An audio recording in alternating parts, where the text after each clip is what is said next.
Against the gods अर्थात देवताओं के विरुद्ध। अध्याय 791 से 795। नमस्कार, आप कहानी में खो जाएं उससे पहले चैनल को सब्सक्राइब करें और नोटिफिकेशन ऑन करें। धन्यवाद। Against the gods chapter 791 hazy dream escape. आप ऑडियो बुक्स 108 देख रहे हैं। धोखेबाजों से सावधान रहें। अध्याय 791 हेजी ड्रीम एस्केप। ये जगह कहाँ है? युन चे को अपने सामने केवल एक पूरी तरह से सफेद दुनिया दिखाई दे रही थी। पति कैंग यू की आवाज उसके कान में चली गई। वह उसके सामने अपनी फीनिक्स पोशाक पहने हुए आए, वह नर्म और कोमल अभिव्यक्ति जो वह केवल उसके सामने ही अपने सुंदर और नाजुक चेहरे पर प्रदर्शित कर सकती थी। आपको अपना ख्याल रखने की जरूरत है, मैं हमेशा आपका इंतजार करूंगी। Imperial city. मैं उस दिन तक इंतजार करूंगा जब तक तुम अपनी सभी इच्छाएं पूरी नहीं कर लोगी। उसके बाद तुम जहां भी जाना चाहो मैं तुम्हारे साथ चलूंगा। मुझे आपके अलावा किसी और चीज की जरूरत नहीं है। Senior sister जुएरा। यू चे ने अपना हाथ बढ़ाकर उसके कोमल कंधे को पकड़ने की पूरी कोशिश की। चिंता मत करो, मैं तुम्हें ज्यादा देर तक इंतजार नहीं करने दूंगा। इस जीवन में मैंने पहले ही तुम्हारे साथ बहुत गलत किया है, लेकिन मैं निश्चित रूप से तुम्हें कभी नहीं त्यागूंगा। लेकिन उसका हाथ सिर्फ एक भ्रम से होकर गुजरा। लिटिल चे, तुम्हें फिर से चोट लगी है। इस बार ये जियो लिंगशी की मधुर और सौम्य आवाज थी जो उसके कानों में गूंजी। हमारे लिए फिर से एकजुट होना आसान नहीं था, इसलिए तुम्हें कभी कुछ नहीं होना चाहिए। यदि नहीं, तो मैं वास्तव में नहीं जान पाऊंगा कि अब मुझे कैसे जीना चाहिए। लिटिल चे, ओ छोटी चाची, चिंता मत करो, मैं ठीक हो जाऊंगा। इस जगह को छोड़ने के बाद मैं तुरंत फ्लोटिंग क्लाउड सिटी वापस चला जाऊंगा। फिर मेरे बारे में क्या? तुम कब वापस आओगे और मुझसे दोबारा मिलोगे? उसके पीछे गुस्से से भरी आवाज आई। वह पीछे मुड़ा और छोटी दानव महारानी को देखा। वह छोटी और नाजुक हो सकती है, लेकिन उसने अपने शरीर से जो भयावह शक्ति छोड़ी थी वह उसके ठीक बगल में थी। आपने कहा था कि आप जल्द ही लौटेंगे, लेकिन अब आपको गए हुए आधा साल हो गया है और आपने मुझे भेजा भी नहीं है एक ही संदेश। क्या आप जीने से थक गए हैं? क्या तुम्हारा दिल भी अब मुझे याद करता है? युन चे ने चिंतित और घबराई हुई आवाज में उत्तर दिया, कई मेरे लिए तुम्हें भूल जाना कैसे संभव होगा? जब से मैंने मायावी दानव क्षेत्र छोड़ा है, मैंने हर दिन आपके बारे में सोचा है। बात सिर्फ इतनी है कि जब मैं यहाँ था तो बहुत सारी अप्रत्याशित चीजें हुई। एक बार जब मैं इस तरफ सब कुछ तय कर लूंगा तो मैं जितनी जल्दी हो सके वापस लौटूंगा और अपने साथ कई लोगों को भी लाऊंगा। लिटिल डेमन महारानी के पीछे युन क्विंगहोंग और म्यू योरू की आकृतियां दिखाई दी। युन किंगहोंग के शांत चेहरे पर एक फीकी मुस्कान तैर गई। ऐसा लग रहा था जैसे वह हमेशा इतना शांत और शांत रहता था। चियर, तुम एक सच्चे इंसान हो, एक चीज जिस पर तुम्हारे पिता को अपने जीवन में सबसे अधिक गर्व है। आप युन परिवार का भी गौरव हैं। आगे बढ़ो मेरे बच्चे, चिंताओं और प्रतिबंधों से बहुत अधिक प्रभावित न हो। जो भी आपको सही लगे वही करे। जाओ, तुम्हें जो करना है करो। नहीं, अपने पिता की बातें मत सुनो। म्यू योरू ने अपनी आंखों में आंसू नाचते हुए कहा, चियर, जल्दी करो और घर आओ। माँ दिन रात तुम्हारे सानिध्य के लिए तरस रही है। माँ तुमसे कोई महान कार्य करने के लिए नहीं कह रही है। अगर आप पूरी जिंदगी साधारण रहे तो मुझे कोई फर्क नहीं पड़ता। मैं केवल यही चाहता हूँ कि आप हमेशा सुरक्षित और स्वस्थ रहें, आपको कभी कष्ट या चिंता न हो। पिताजी, माँ। यू चे ने अपना कद बढ़ाते हुए धीरे से उन्हें बुलाया, लेकिन वह उन तक समय पर नहीं पहुंच सका क्योंकि उनकी आकृतियां पहले ही हवा में गायब हो चुकी थी। यू चे, मैं कहीं बहुत दूर चला गया और शायद हम इस जीवन में फिर कभी नहीं मिलेंगे। तुम्हें अपना ख्याल रखना होगा। वह आवाज मृदु और कोमल थी, लेकिन लगभग भावनाहीन लग रही थी। यू चे का सिर झटका खा गया जब उसने नीले कपड़े पहने जिया क्विंग्यू को बादलों के बीच ऊंचे स्थान पर खड़ा देखा। उसकी आकृति धुंधली और मनमोहक थी, मानो वह स्वर्ग से उतरी हुई कोई परी हो। बादलों के साथ तैरते हुए जाने के लिए मुड़ने से पहले उसकी खूबसूरत आंखों ने युन चे को देखा। किंग यू, तुम कहाँ हो? मत जाओ, मुझे बताओ कि तुम इस समय कहाँ हो। लेकिन इससे कोई फर्क नहीं पड़ता कि उसने कितना जोर से बुलाया, जिया क्विंग्यू अभी भी धीरे धीरे पहले की दूरी में गायब हो गया, उसकी दुनिया से पूरी तरह से गायब हो जाना। अरे जीजा जी, भले ही हम नहीं जानते कि बहन कहाँ गई, मैं अब बेहद शक्तिशाली हो गया हूँ। मैं अब उससे भी अधिक मजबूत हूँ। जिया युवानबा उसके सामने आया और उसने अपनी दोनों लोहे की मुट्ठियां एक साथ पटक दी। इससे पहले ये जीजाजी ही थे जो मेरी रक्षा करते रहे थे, लेकिन अब से जीजाजी की रक्षा मैं ही करूंगी। अगर किसी ने जीजाजी को धमकाने की हिम्मत की, भले ही मैं उस आदमी को हरा न सकूं, फिर भी मैं अपनी जान की बाजी लगा दूंगा और लड़ूंगा। तो जीजाजी, बड़ी बहन को ढूंढने से पहले आपको निश्चित रूप से किसी परेशानी में नहीं पड़ना चाहिए।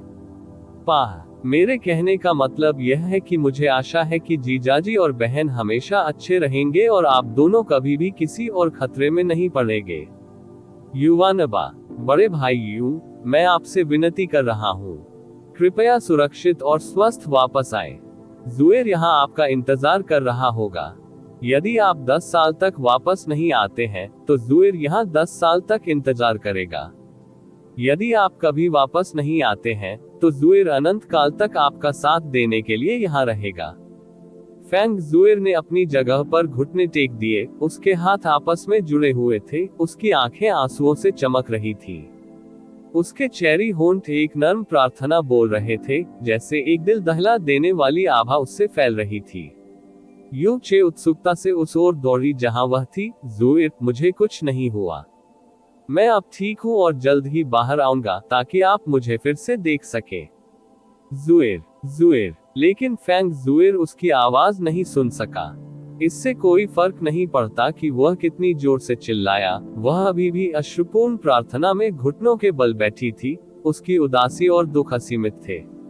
यू चे, इससे पहले कि मुझे इसका एहसास होता, हम पहले ही कई वर्षों से अलग हो चुके हैं।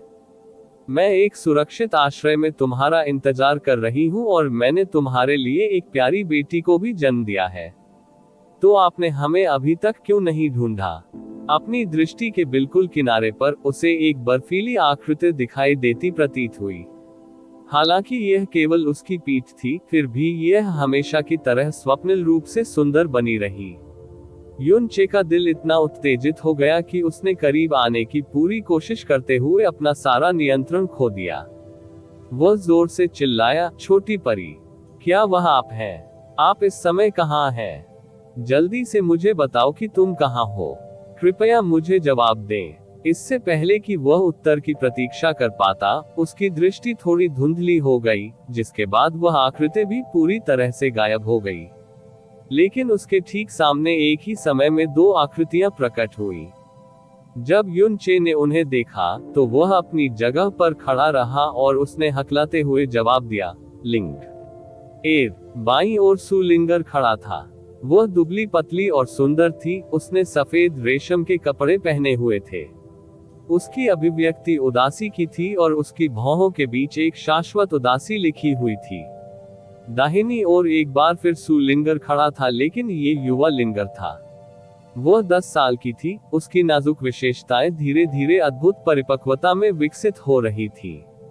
वह धीरे से बोली, यू चे, भले ही तुमने मुझ पर पूरी जिंदगी एहसान जताया है, लेकिन मुझे कोई पछतावा नहीं है। क्या आप जानते हैं कि जिस क्षण मेरी मृत्यु हुई वह मेरे पूरे जीवन का सबसे सुखद क्षण था, क्योंकि मैं समझ सकता था कि जो आंसू तुमने बहाए वे मेरे लिए थे। अगर पुनर्जन्म जैसी कोई चीज है तो भले ही हमारा अंत एक ही हो, फिर भी मैं आपकी लौ की ओर खींचे गए पतंगे की तरह रहूंगा। लिंग एर, यू चे अपने घुटनों के बल बैठ गया, उसकी छाती असीम अपराध बोध, दर्द, घृणा और पछतावे से भर गई। बड़े भाई यू चे, युवा लिंगर की आंखों में सबसे शुद्ध और सबसे मासूम आशा थी। आपने मुझसे वादा किया था कि आप मुझे अपनी दुल्हन के रूप में लेने के लिए निश्चित रूप से वापस आएंगे। लिंग एर इंतजार कर रहा है, हर दिन इंतजार कर रहा है। इतने साल बीत चुके हैं और लिंग र पहले ही बड़ा हो चुका है। तो बिग ब्रदर यू चे मुझे लेने क्यों नहीं आए? अरे, मैंने तुम्हारे साथ गलत किया है। लेकिन मैं तुरंत एज्योर क्लाउड महाद्वीप तक पहुंचने का रास्ता ढूंढ लूंगा। बस थोड़ी देर और मेरा इंतजार करो। बस थोड़ी देर और। इस जीवन में मैं निश्चित रूप से तुम्हें कभी दुख नहीं दूंगा और न ही तुम्हें त्यागूंगा, मैं निश्चित रूप से नहीं। गुनगुनाहट। इस समय वह शुद्ध सफेद दुनिया टुकड़ों में बंट गई और उसकी जगह असीमित अंधकार ने ले ली। उर्ग। यूं चे के होठों से एक सूखी कर्कश ध्वनि निकली। बड़ी कठिनाई से उसने अपनी आंखें खोली और उसे केवल असीम अंधेरा ही दिखाई दिया। जैस्मिन, मुझे लगता है कि मुझे मरना नहीं चाहिए, यूं चे ने अपने चेहरे पर हल्की सी मुस्कान के साथ कहा। हम्फ, जल्दी करो और अपने घावों को ठीक करना शुरू करो, जैस्मीन ने क्रोधित स्वर में कहा। ये सोचना कि आपके घाव पूरी तरह से ठीक होने से पहले आप वास्तव में रंबलिंग हेवन को फिर से खोलने का साहस करेंगे। यदि आपने अपने फीनिक्स और गोल्डन क्रो के खून की आग पर सब कुछ दांव पर नहीं लगाया होता, तो आप बहुत पहले ही एक टूटी हुई लाश बन गए होते। हे, यू चे ने इसके बजाय एक आत्मसंतुष्ट हंसी भरी, मैंने पहले भी कहा था, है ना? मैं निश्चित रूप से ये कर सकता हूँ, चमेली। लेकिन इस बार मेरी चोटें सचमुच काफी गंभीर थीं। यू चे ने मन ही मन बुदबुदाया। उसके बाद उसने हवा में लंबी सांस लेने के लिए अपनी पूरी ताकत लगा दी, अपने दिमाग को केंद्रित किया, अपने रक्त और ऊर्जा को शांत किया और धीरे धीरे ऐसी स्थिति में प्रवेश किया जहां वह अपनी रिकवरी शुरू कर सकता था। उनकी अत्यधिक असामान्य पुनर्प्राप्ति क्षमता हमेशा मुख्य कारण रही है कि उन्होंने अपनी गर्दन को जोखिम में डालने का साहस किया। जब युन चे ने एक बार फिर अपनी आंखें खोली तो कई घंटे बीत चुके थे।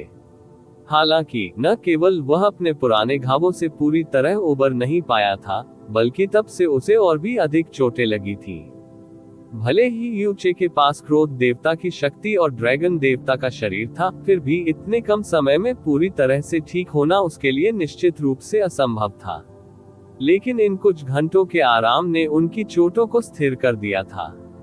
इसके अलावा उनका इतना खून बह गया था कि उन्हें इस समय बेहद अनीमिया महसूस हो रहा था।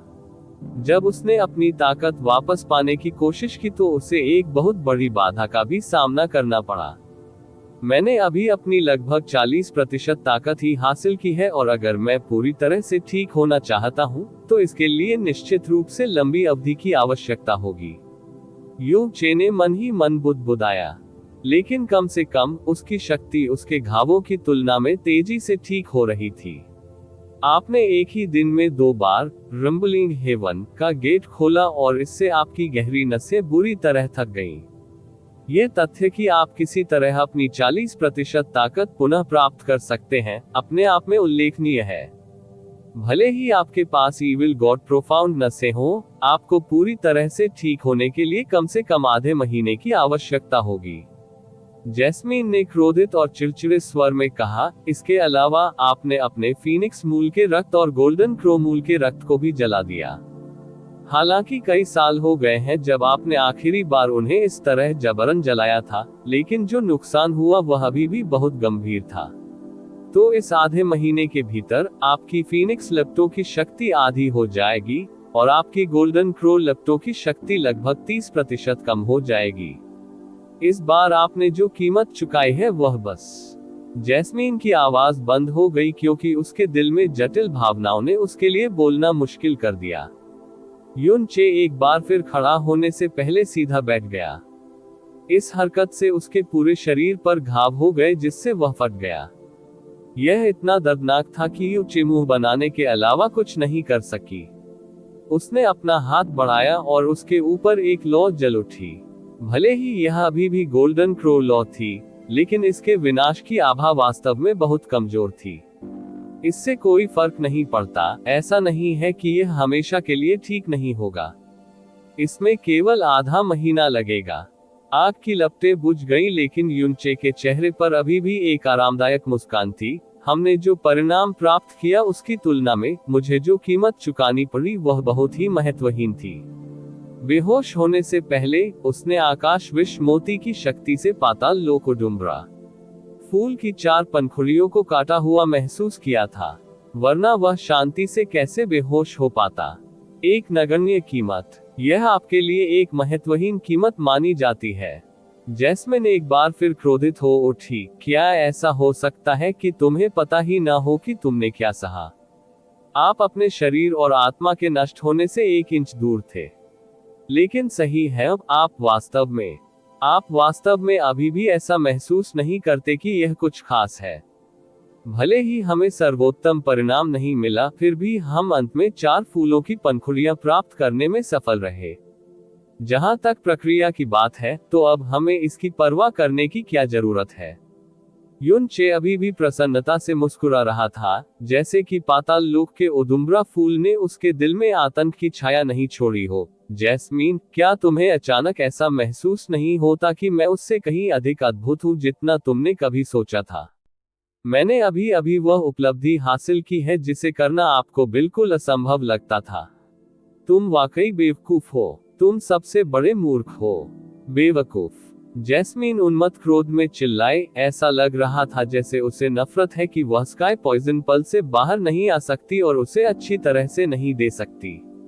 युन चे ने अपनी आंखें बंद कर ली क्योंकि वह अपनी चेतना को स्काई पॉइजन पल में प्रवेश करने के लिए तैयार कर रहा था। लेकिन अचानक उसने अपनी आंखें फिर से खोल दी क्योंकि उसने संदेहपूर्वक अपने आसपास का सर्वेक्षण किया। नेदरवर्ल्ड उदुम्बरा फूल की भयानक आत्मा चुराने की क्षमता का प्रतिकार करने के लिए उसने dragon god soul, phoenix soul और गोल्डन क्रो सोल का उपयोग किया था। इसलिए अंत में उसने इतनी ऊर्जा खर्च कर दी थी कि वह खाली हो गया था। तो जिस क्षण वह जागा, न केवल उसकी शक्ति और उसका शरीर कमजोर हो गया होगा, उसका मन भी इस समय असाधारण रूप से कमजोर और कमजोर होना चाहिए। लेकिन इस समय उसका दिमाग न केवल भ्रमित नहीं था, बल्कि वास्तव में असाधारण रूप से स्पष्ट था। जो और भी अजीब था, वह यह था कि उनकी आध्यात्मिक धारणा मूल रूप से मून स्लॉटर डेविल नेस्ट के एक बेहद छोटे दायरे में दबा दी गई थी। लेकिन अभी वह 30 मीटर से अधिक के दायरे में ऊर्जा के प्रवाह को स्पष्ट रूप से महसूस कर सकता था। क्या चल रहा था? इसके बजाय मेरी मानसिक शक्ति क्यों? हालांकि उन्होंने अपना सारा ध्यान पहले नेदरवर्ल्ड उदुम्बरा फूल पर केंद्रित करने का फैसला किया। उसने इस पर अधिक विचार नहीं किया क्योंकि उसने अपनी चेतना पर ध्यान केंद्रित किया और स्काई पॉइजन पल में प्रवेश कर गया। Against the gods chapter 792 mysterious black Z. आप ऑडियो बुक्स 108 देख रहे हैं। धोखेबाजों से सावधान रहें। अध्याय 792 रहस्यमय ब्लैक ज़ैड। स्काई पॉइजन पल की दुनिया में जैस्मिन उसकी ओर पीठ करके खड़ी थी। उसके चेहरे पर एक ठंडा भाव था। उसके बगल में छोटे बिस्तर पर होनगर भरपेट खाना खाने के बाद हल्के हल्के खर्राटे ले रही थी। वह उदास बैंगनी रोशनी इस हरे रंग की दुनिया में विशेष रूप से आकर्षक थी। नेदरवर्ल्ड उदुम्बरा फूल की 4 पंखुड़ियां पूरी तरह से सुरक्षित थीं और वे वर्तमान में हरी रोशनी की एक पतली परत से घिरी हुई थी क्योंकि वे चुपचाप अपनी जगह पर तैर रही थी। फिर भी वह बैंगनी रोशनी अभी भी उसमें स्पष्ट रूप से चमक रही थी, लेकिन उसने यू चे की आत्मा को किसी भी तरह से प्रभावित नहीं किया। ऐसा लगता है जैसे इसकी आत्मा चुराने की क्षमता को स्काई पॉइजन पल द्वारा सील कर दिया गया है। युन चे ने करीब आते हुए राहत महसूस करते हुए कहा, इसका स्काई पॉइजन पल से क्या लेना देना है? जिस क्षण नेदरवर्ल्ड उदुम्बरा फूल की कटाई हुई, मैं ही वह व्यक्ति था जिसने इसकी नारकीय शक्ति को सील कर दिया था ताकि यह और अधिक लीक ना हो। जैस्मिन पलटी, उसका चेहरा एक तरफ झुक गया क्योंकि उसने उसकी ओर देखने से इनकार कर दिया।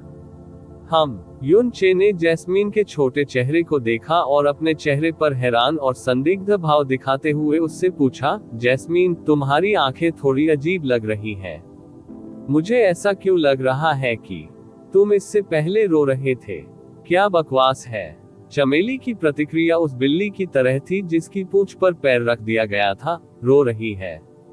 मुझे कितनी हास्यास्पद बात कही है। उद्धरण चिन्ह ... उद्धरण चिन्ह। जैस्मीन की अजीब प्रतिक्रिया के कारण यू चे की आंखें संदेह से भर गईं।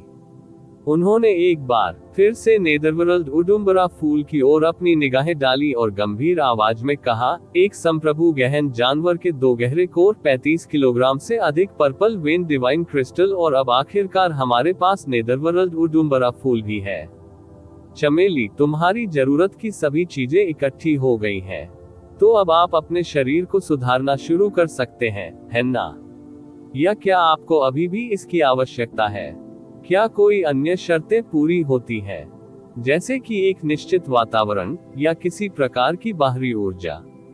और किसी चीज की कोई जरूरत नहीं है। अब जब ये सभी चीजें इकट्ठी हो गई हैं, तो मैं तुरंत शुरू कर सकता हूँ, जैस्मिन ने सिर हिलाते हुए कहा। उसके बाद उसने युनचे पर बहुत गहरी नजर डाली और क्रोधित स्वर में कहा, ये तथ्य कि आप इस 4 पंखुड़ियों वाले नेदरवर्ल्ड उडुम्बरा फूल को प्राप्त करने में सक्षम थे, मेरी अपेक्षाओं से कहीं अधिक है, लेकिन आपको कभी भी ऐसा कुछ नहीं करना चाहिए। भूल जाओ ये है। वैसे भी तुम मेरी कोई भी बात कभी नहीं सुनते। मैं तुरंत अपने शरीर का पुनर्गठन शुरू कर सकता हूँ। जैसे ही उसकी आंखें केंद्रित हुई, जैस्मीन ने दोहराया, अभी मैं बाहर जाने में असमर्थ हूँ, और जबकि स्काई पॉइजन पल आत्माओं के शरीरों को रखने में सक्षम है, ये किसी भी जीवित प्राणी को आश्रय देने में असमर्थ है। अगर मैं इसे यहाँ आजमाता हूँ, तो ये जोखिम आएगा कि प्रक्रिया के दौरान कुछ अजीब घटित होगा। इसलिए अभी मेरे पास सबसे अच्छा संभव विकल्प और एकमात्र विकल्प प्राइमर्डियल प्रोफाउंड आर्क का उपयोग करना होगा। मैं भी यही सोच रहा था, यू चे ने सिर हिलाते हुए कहा। एक बार जब मैं अपने भौतिक रूप को पुनः प्राप्त कर लूंगा, तो मून स्लॉटर डेविल नेस्ट के भीतर की शैतानी ऊर्जा मुझे जरा भी नुकसान नहीं पहुंचाएगी। जहां तक उस सीलिंग बाधा की बात है, बोलते समय जैस्मिन के चेहरे पर अवमानना दिखाई दी, मैं इसे अपनी उंगलियों के एक मोड़ से फाड़ सकती हूँ। उसने नजरें घुमाते हुए आगे कहा, आपको बैरियर के फिर से बंद होने और आपके पीछे रह जाने से कोई परेशानी नहीं हुई, क्योंकि आपने मान लिया था कि एक बार जब मैं अपने भौतिक रूप में वापस आ जाऊंगी, तो मैं आसानी से इस बैरियर को तोड़ दूंगी, सही है? उद्धरण चिन्ह, आप बिल्कुल सही कह रहे हैं। युन चे ने अपने जबड़े पर हाथ रखकर नीदरलैंड के उडुम्बरा फूल को ध्यान से देखते हुए कहा। ऐसा लग रहा था जैसे वह बोलना जारी रखने से पहले किसी बात पर गहराई से विचार कर रहा था, हालांकि उससे पहले। ओह ठीक है, जैस्मीन, आपके शरीर को पुनर्गठित होने में लगभग कितना समय लगेगा? जैस्मीन चुप हो गई और उसने सोच में अपनी भौहें सिकोड़ ली। इसके बाद उन्होंने जवाब दिया, भले ही मैं ये तरीका जानती हूँ, लेकिन मैंने इसे पहले कभी नहीं आजमाया है। रिकॉर्ड के अनुसार और मेरी ताकत को देखते हुए, इसमें बहुत अधिक समय नहीं लगना चाहिए। इसमें लगभग 20 घंटे लगेंगे, देना या लेना। शायद ये लंबा होगा, शायद ये छोटा होगा, लेकिन मैंने जो अनुमान लगाया है, उसमें बहुत अधिक विसंगति नहीं होनी चाहिए। अच्छा ऐसा है। ये समय यूचे की कल्पना से कहीं कम था। जैस्मिन के समान स्तर की चीजें वास्तव में ऐसी चीजें थीं जिन्हें वह मूल रूप से अपने ज्ञान के बावजूद समझने या मापने में असमर्थ था। चुपचाप गणना करने के बाद कि वह कितने समय से मून स्लॉटर डेविल नेस्ट में फंसा हुआ था, वह अचानक बोला, जैस्मीन, तुम्हारा आत्मा शरीर मुझे बहुत लंबे समय तक छोड़ने में असमर्थ है ना? लेकिन क्या होगा यदि आप प्राइमर्डियल प्रोफाउंड आर्क में थे? आखिरकार ये पहले ही मेरे शरीर में समा चुका है। जैस्मीन तुरंत समझ गई कि युन चे क्या हासिल करने की कोशिश कर रहा था। उसने तेजी से और बिना किसी हिचकिचाहट के अपना सिर हिलाया, बिल्कुल नहीं। प्राइमर्डियल प्रोफाउंड आर्क अपनी दुनिया बनाता है। अगर मैं प्राइमर्डियल प्रोफाउंड आर्क के भीतर हूँ और आप नहीं हैं, भले ही यह आपके शरीर में समा जाए, फिर भी हम 2 दुनियाओं से अलग हो जाएंगे। यदि यह स्थिति थोड़े समय के लिए भी जारी रहती है, तो इससे पहले कि मैं अपने शरीर का पुनर्निर्माण कर पाऊं, मेरी आत्मा चारों दिशाओं में बिखर जाएगी।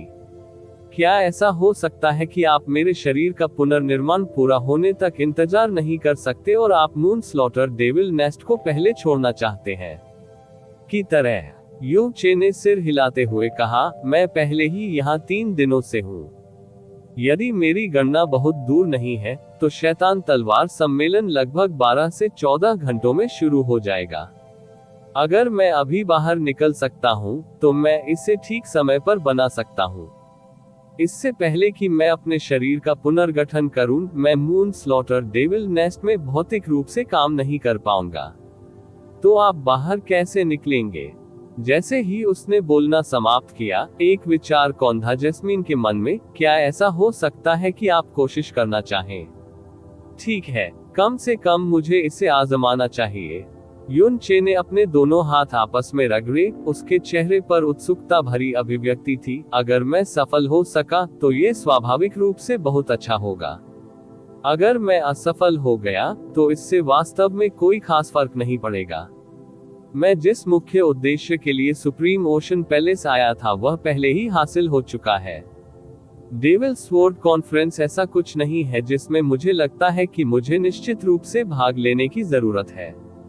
युन चे की चेतना से आकाश विश्वमोती छूट गया और उसने एक बार फिर अपनी आंखें खोली।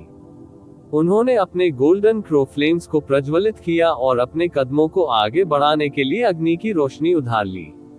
टकराना। अचानक उसके पीछे से एक आवाज आए, ऐसा लगा जैसे कोई पत्थर जमीन पर गिर गया हो। आवाज बहुत धीमी थी, लेकिन इस खामोश दुनिया में उसे दिन की तरह साफ सुना जा सकता था। इसके कारण युन चे तुरंत अपनी चाल में रुक गया, क्योंकि उसकी पूरी तरह से शिथिल नसें तनावग्रस्त हो गईं, जैसे वह बिजली के संपर्क में आ गया हो। धमाका, धमाका, धमाका, धमाका, धमाका।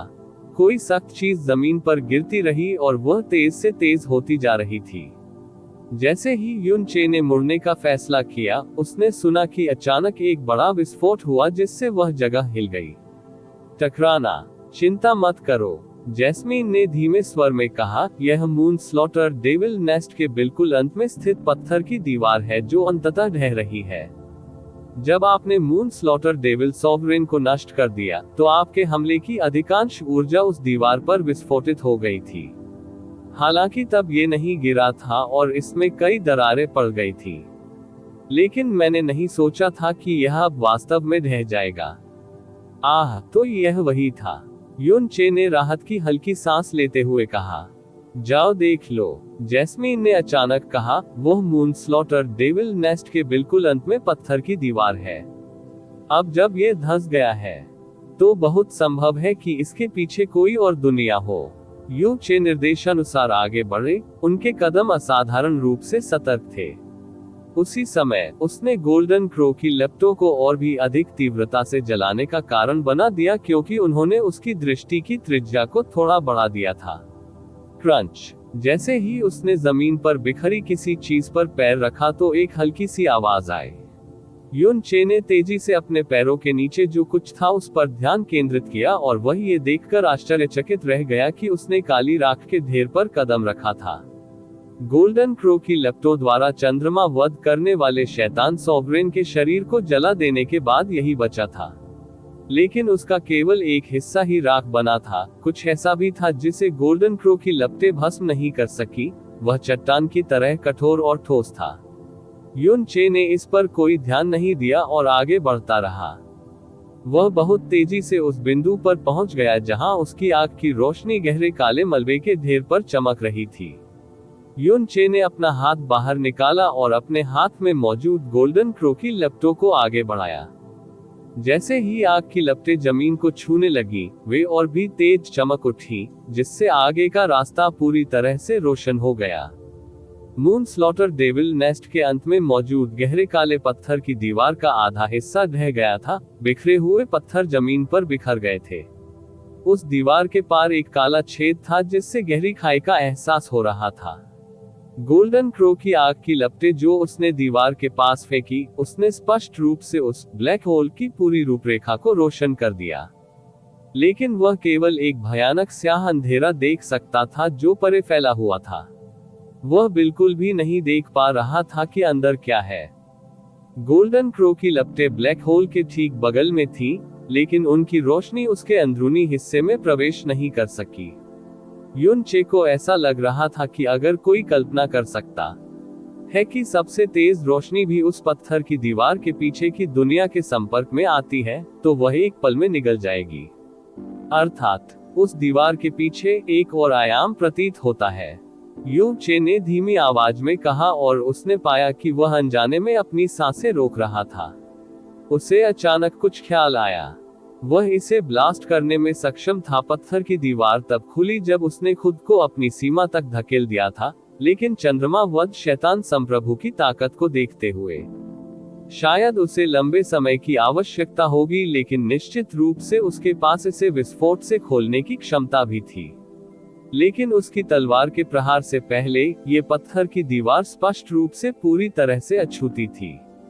क्या ऐसा हो सकता है कि पूरे 10,000 वर्षों तक चंद्रमा वध करने वाला शैतान सॉवरेन दीवार के दूसरी ओर मौजूद दुनिया की खोज करने में विफल रहा हो? या क्या उसे इसके बारे में पता था, लेकिन किसी कारण से उसने उस दीवार को विस्फोट से नहीं खोलने का फैसला किया? या शायद उस पत्थर की दीवार का निर्माण सबसे पहले मून स्लॉटर डेविल सॉवरेन द्वारा किया गया था? यू चे का दिल एक बड़े संदेह और तीव्र जिज्ञासा से जल उठा। उसने एक बार फिर अपने हाथ में गोल्डन क्रो की लपटों का एक समूह प्रज्वलित किया। उसके बाद वह उस ब्लैक होल के पास जाने और यह जांच करने के इरादे से आगे बढ़ने लगा कि उस पत्थर की दीवार के पीछे किस तरह की दुनिया है। लेकिन इससे पहले कि उसका पैर जमीन को छूता, जैस्मिन अचानक घबराकर चिल्लाई, उस ब्लैक होल के पास मत जाओ, तुरंत वापस आ जाओ। यू चे का शरीर अकड़ गया, इससे पहले कि वह तुरंत मुड़ता और काफी दूरी तक पीछे हट जाता। जैस्मीन, क्या गलत है? क्या उस जगह पर कुछ खतरनाक है? यू चे ने सावधानी से पूछा। ये केवल खतरनाक होने से कहीं अधिक है, जैस्मीन ने बेहद गंभीर स्वर में कहा। आखिरकार मुझे पता चला कि इस जगह पर काली शैतानी ऊर्जा कहां से आ रही है। उद्धरण चिन्ह ... तो यह उस ब्लैक होल के अंदर से आ रहा है? यू चे ने भौहें सिकोड़ कर पूछा। यह सही है, यह उस पत्थर की दीवार के पीछे स्थित है। इतने उच्च स्तर की अंधेरी ऊर्जा को मुक्त करने में सक्षम होना, उस दीवार के पीछे जो कुछ भी छिपा है वह निश्चित रूप से बेहद भयानक है। चमेली की आवाज और अधिक गंभीर हो गई। उसे नहीं पता था कि क्या वह इसे गलत सुन रहा था, लेकिन यूनचे को अभी जैस्मीन की आवाज के माध्यम से डर और अलार्म की आवाज महसूस हो सकती थी। इसके अलावा जब मैंने अभी अभी उस ब्लैक होल के अंदरूनी हिस्से में अपनी इंद्रियों को बढ़ाया। जैस्मिन की आवाज अचानक रुक गई और काफी समय बीत गया। आखिरकार उसने हल्की सांस छोड़ी और आगे कहा, मुझे नहीं पता कि मैं कैसे बताऊं कि वह कैसा एहसास था। चाहे जो भी हो, तुम्हें तुरंत चले जाना चाहिए और तुम्हें दोबारा कभी इस जगह का रुख नहीं करना चाहिए। युन चे ने धीरे से सहमति दी और वह पीछे हटने लगा। बात सिर्फ इतनी थी कि इस बार उनका रिट्रीट ज्यादा इत्मीनान से था। वह केवल उस भयानक अज्ञात अस्तित्व से चिंतित था जो उस पत्थर की दीवार के पीछे था। वह नेदरवर्ल्ड उडुम्ब्रा फूल को पाने के लिए बार बार अपनी जान जोखिम में डालने को तैयार था, लेकिन वह निश्चित रूप से इतना मूर्ख नहीं होगा कि अपनी निरर्थक जिज्ञासा को संतुष्ट करने के लिए अपनी जान जोखिम में डाल दे। कई कदम पीछे हटने के बाद यून चे घूम गया, लेकिन जैसे ही वह अपना शरीर घुमा रहा था, उसने अपनी आंखों के कोने पर हल्की सी चमक देखी। रोशनी। इस स्थान पर प्रकाश को परावर्तित करने वाली कोई चीज कैसे हो सकती है? एक पल के लिए झिझकने के बाद यू चे अचानक तेज गति से आगे बढ़ने लगा। आप क्या करने का प्रयास कर रहे हैं? जैस्मीन ने आश्चर्यचकित होकर पूछा, क्योंकि उसने सोचा था कि वह पत्थर की दीवार के पीछे उस दुनिया में जबरदस्ती घुसने का इरादा रखता है। एक बार जब वह लगभग उस स्थान पर पहुंच गया जहां उसने प्रकाश को प्रतिबिंबित होते देखा, तो वह रुक गया और धीरे धीरे अपने शरीर को जमीन पर गिराना शुरू कर दिया। उसके सामने उस राख का ढेर पड़ा था जो चंद्रमा वध शैतान संप्रभु की बची हुई थी। ये राख का ढेर था जिस पर अनजाने में उसका पैर पड़ गया था और वह बिखर गया था। बिखरी हुई राख के बीच एक विचित्र काली रोशनी थी जो गोल्डन क्रो की लपटों से परावर्तित हो रही थी।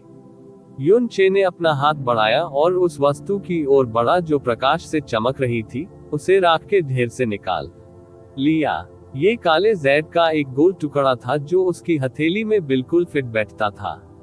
ये छूने में भारी और ठंडा था और यह पूरी तरह से एकदम काला काला था। ये बेहद था चिकना और चमकदार और उसने इसकी सतह पर कहीं भी एक भी निशान या रून नहीं देखा। यह क्या है? चमेली ने संदेह से पूछा। मुझे भी कुछ पता नहीं है। दरअसल मैं आपसे वही सवाल पूछने ही वाला था। यू चे ने इसकी सावधानीपूर्वक जांच की लेकिन उन्हें कुछ भी अजीब नहीं मिला। इसके अलावा जैस्मीन की बातों से उसे ये भी पता चला कि वह भी नहीं जानती कि यह क्या था। लेकिन वह निश्चित रूप से एक बात की पुष्टि कर सकता था, ये वस्तु निश्चित रूप से कुछ ऐसी थी जो मून स्लॉटर डेविल सॉवरेन की थी। चंद्रमा वध करने वाला शैतान संप्रभु 10,000 वर्षों तक इस स्थान पर अलग थलग था लेकिन उसने इस वस्तु को फेंका नहीं था। ये स्पष्ट था कि उसने इसे हमेशा अपने ऊपर रखा था। यदि ऐसा था तो यह निश्चित रूप से साधारण काली जैड का एक टुकड़ा नहीं हो सकता था। यहाँ तक कि मून स्लॉटर डेविल सॉवरेन का मांस भी गोल्डन क्रो की लपटों से जलकर राख हो गया था, फिर भी यह जेड पूरी तरह से क्षतिग्रस्त नहीं हुआ था। केवल यही बात यह सिद्ध करने के लिए पर्याप्त होगी कि यह कोई सामान्य वस्तु नहीं थी। बात सिर्फ इतनी थी कि इसमें कोई निशान या रून नहीं था, यहाँ तक कि इससे किसी भी प्रकार की ऊर्जा आभा भी नहीं निकलती थी। केवल इसकी आभा से ही यह जेड के सबसे साधारण टुकड़े से अधिक कुछ नहीं लग रहा था, कुछ ऐसा जिसकी तुलना निम्नतम श्रेणी के गहन जेड से भी नहीं की जा सकती थी।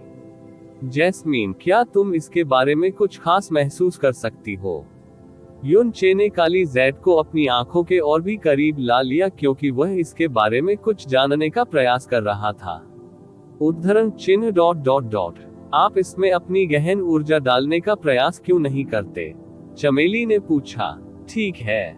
यू चे ने ऊर्जा का एक धागा बुलाया और उसने धीरे धीरे गहन ऊर्जा के उस धागे को काली जेड में प्रवाहित कर दिया।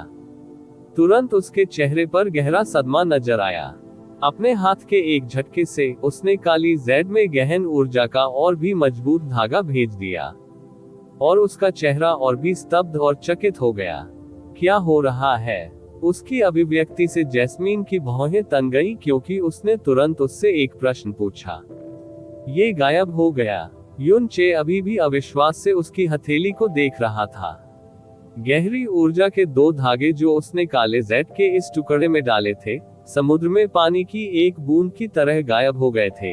ये बिना किसी निशान के गायब हो गया था और इस परावर्तक काली जेड ने फिर भी कोई आभा नहीं छोड़ी।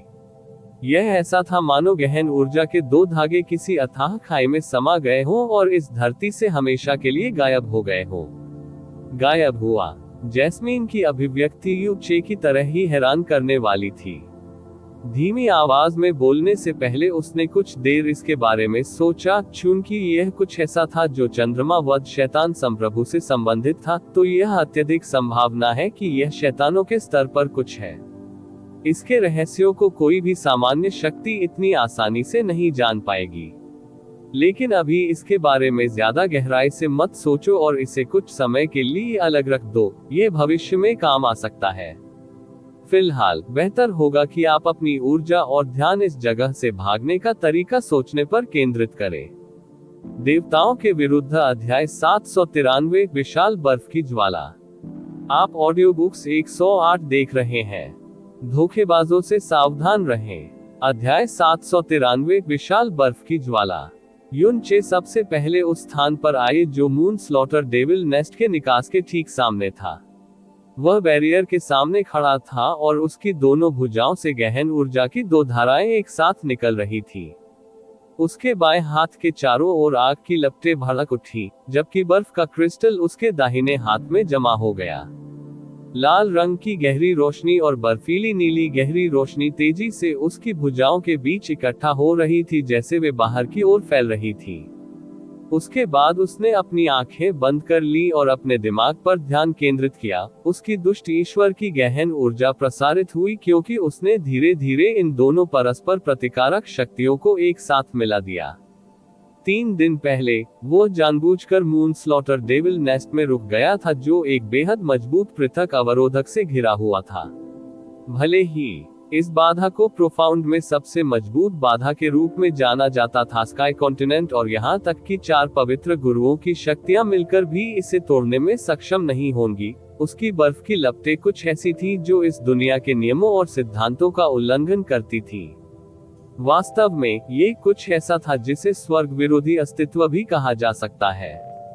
जब वह अभी भी केवल स्काई प्रोफाउंड दायरे में था, तो वह प्राइमर्डियल प्रोफाउंड आग की दीवारों को पिघलाने के लिए इन बर्फ की लपटों का उपयोग करने में सक्षम था। जब उसने सम्राट प्रोफाउंड दायरे के शुरुआती चरणों में प्रवेश किया था, तो ये बर्फ की लपटें पूरी तरह से मिटाने में सक्षम थी। सन मून एल्डर येशी को बस उसे छूकर। जैस्मीन, इस अवरोध को प्रोफाउंड स्काई महाद्वीप में सबसे मजबूत अवरोध कहा जा सकता है, लेकिन इसे प्राइमर्डियल प्रोफाउंड आग से अधिक ठोस और लचीला नहीं होना चाहिए, है ना? बर्फ की लपटें प्रोफाउंड प्रिमोर्डियल आग को भी नुकसान पहुंचाने में सक्षम थी, इसलिए इसे निश्चित रूप से इस बाधा को तोड़ने में सक्षम होना चाहिए। यू चे ने आत्मविश्वास के साथ कहा। जब उसने पहली बार बर्फ की लौ बनाई थी, तो उसे पूरी तरह से ध्यान केंद्रित करने की आवश्यकता थी और उसकी गहरी नसों और शरीर पर भी भारी बोझ का अनुभव होगा। यदि उसने बस एक टिक को ढीला कर दिया, तो यह संभव था कि वह बर्फ की लौ पर नियंत्रण खो देगा और खुद को नुकसान पहुंचाएगा। लेकिन अब वह व्यावहारिक रूप से उन्हें अपनी इच्छानुसार बना सकता है। प्रिमोर्डियल प्रोफाउंड आग आदिम युग की चीज है, तो ये सीलिंग बाधा इसकी तुलना कैसे कर सकती है? जैस्मीन ने तिरस्कार पूर्वक कहा, लेकिन मत भूलो, प्राइमर्डियल प्रोफाउंड आग की दीवारों में सेंध लगाने के लिए आपको पूरे 6 महीने लगे, जिसका उपयोग आप बाहर निकलने के लिए कर सकते थे, और इस प्रक्रिया में आपने लगभग 1000 बर्फ की लपटें बनाई। इसके अलावा प्राइमर्डियल प्रोफाउंड आग की दीवारों में खुद की मरम्मत करने की क्षमता नहीं थी। इसलिए भले ही यह सीलिंग बैरियर प्राइमर्डियल प्रोफाउंड आग की तुलना में बहुत कमजोर है, लेकिन जैसे ही इसे कोई क्षति होगी, ये तेजी से खुद की मरम्मत कर लेगा। इसलिए यदि आप बाहर निकलना चाहते हैं, तो आपको एक बड़े छेद को विस्फोट से खोलना होगा। ये कुछ ऐसा है जो मैं जानता हूँ। यू चे ने अपना सिर हल्का सा हिलाते हुए कहा, लेकिन क्या आपको लगता है कि मैं सफल हो सकता हूँ? मुझे नहीं पता, जैस्मिन ने बिना सोचे समझे कहा, लेकिन उसके बाद वह अपनी बात दोहराती हुई बोली, तथाकथित बर्फ की लौ जिसे आप अपने हाथों में पकड़ते हैं, वह मूल रूप से दुनिया के सभी सिद्धांतों और कानूनों का उल्लंघन करती है। इससे पहले मैंने कभी ऐसी बात सुनी भी नहीं थी।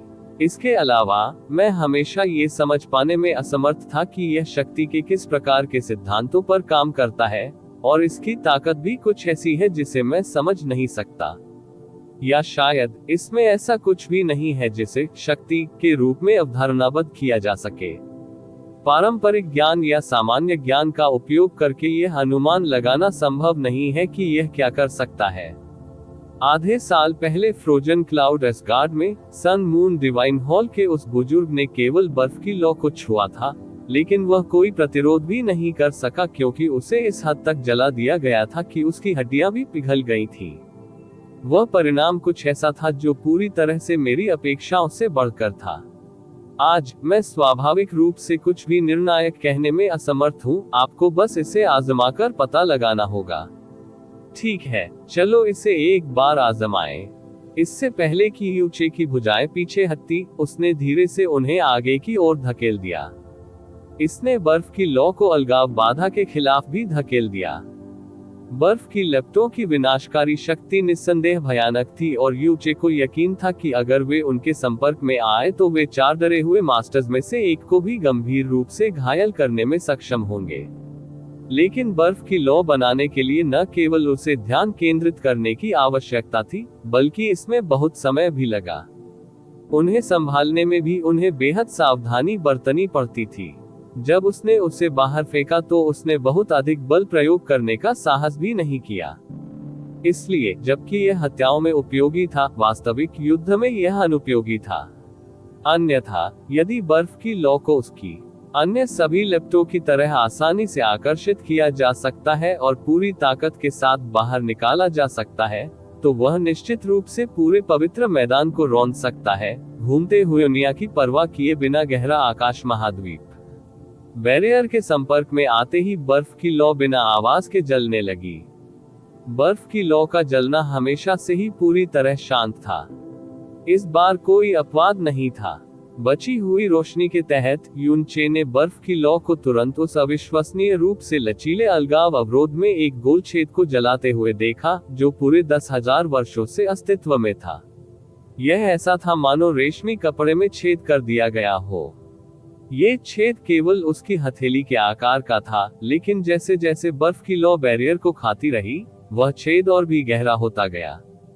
जब तक बर्फ की लौ पूरी तरह खत्म हो गई, वह छेद आधा फुट गहरा हो चुका था। लेकिन वह अभी भी इतना गहरा नहीं था कि अवरोध को भेद सके। सस जैसे ही क्षतिग्रस्त बैरियर के चारों ओर नीली रोशनी चमकने लगी, तेज बिजली की आवाज हवा में लगातार गूंजने लगी।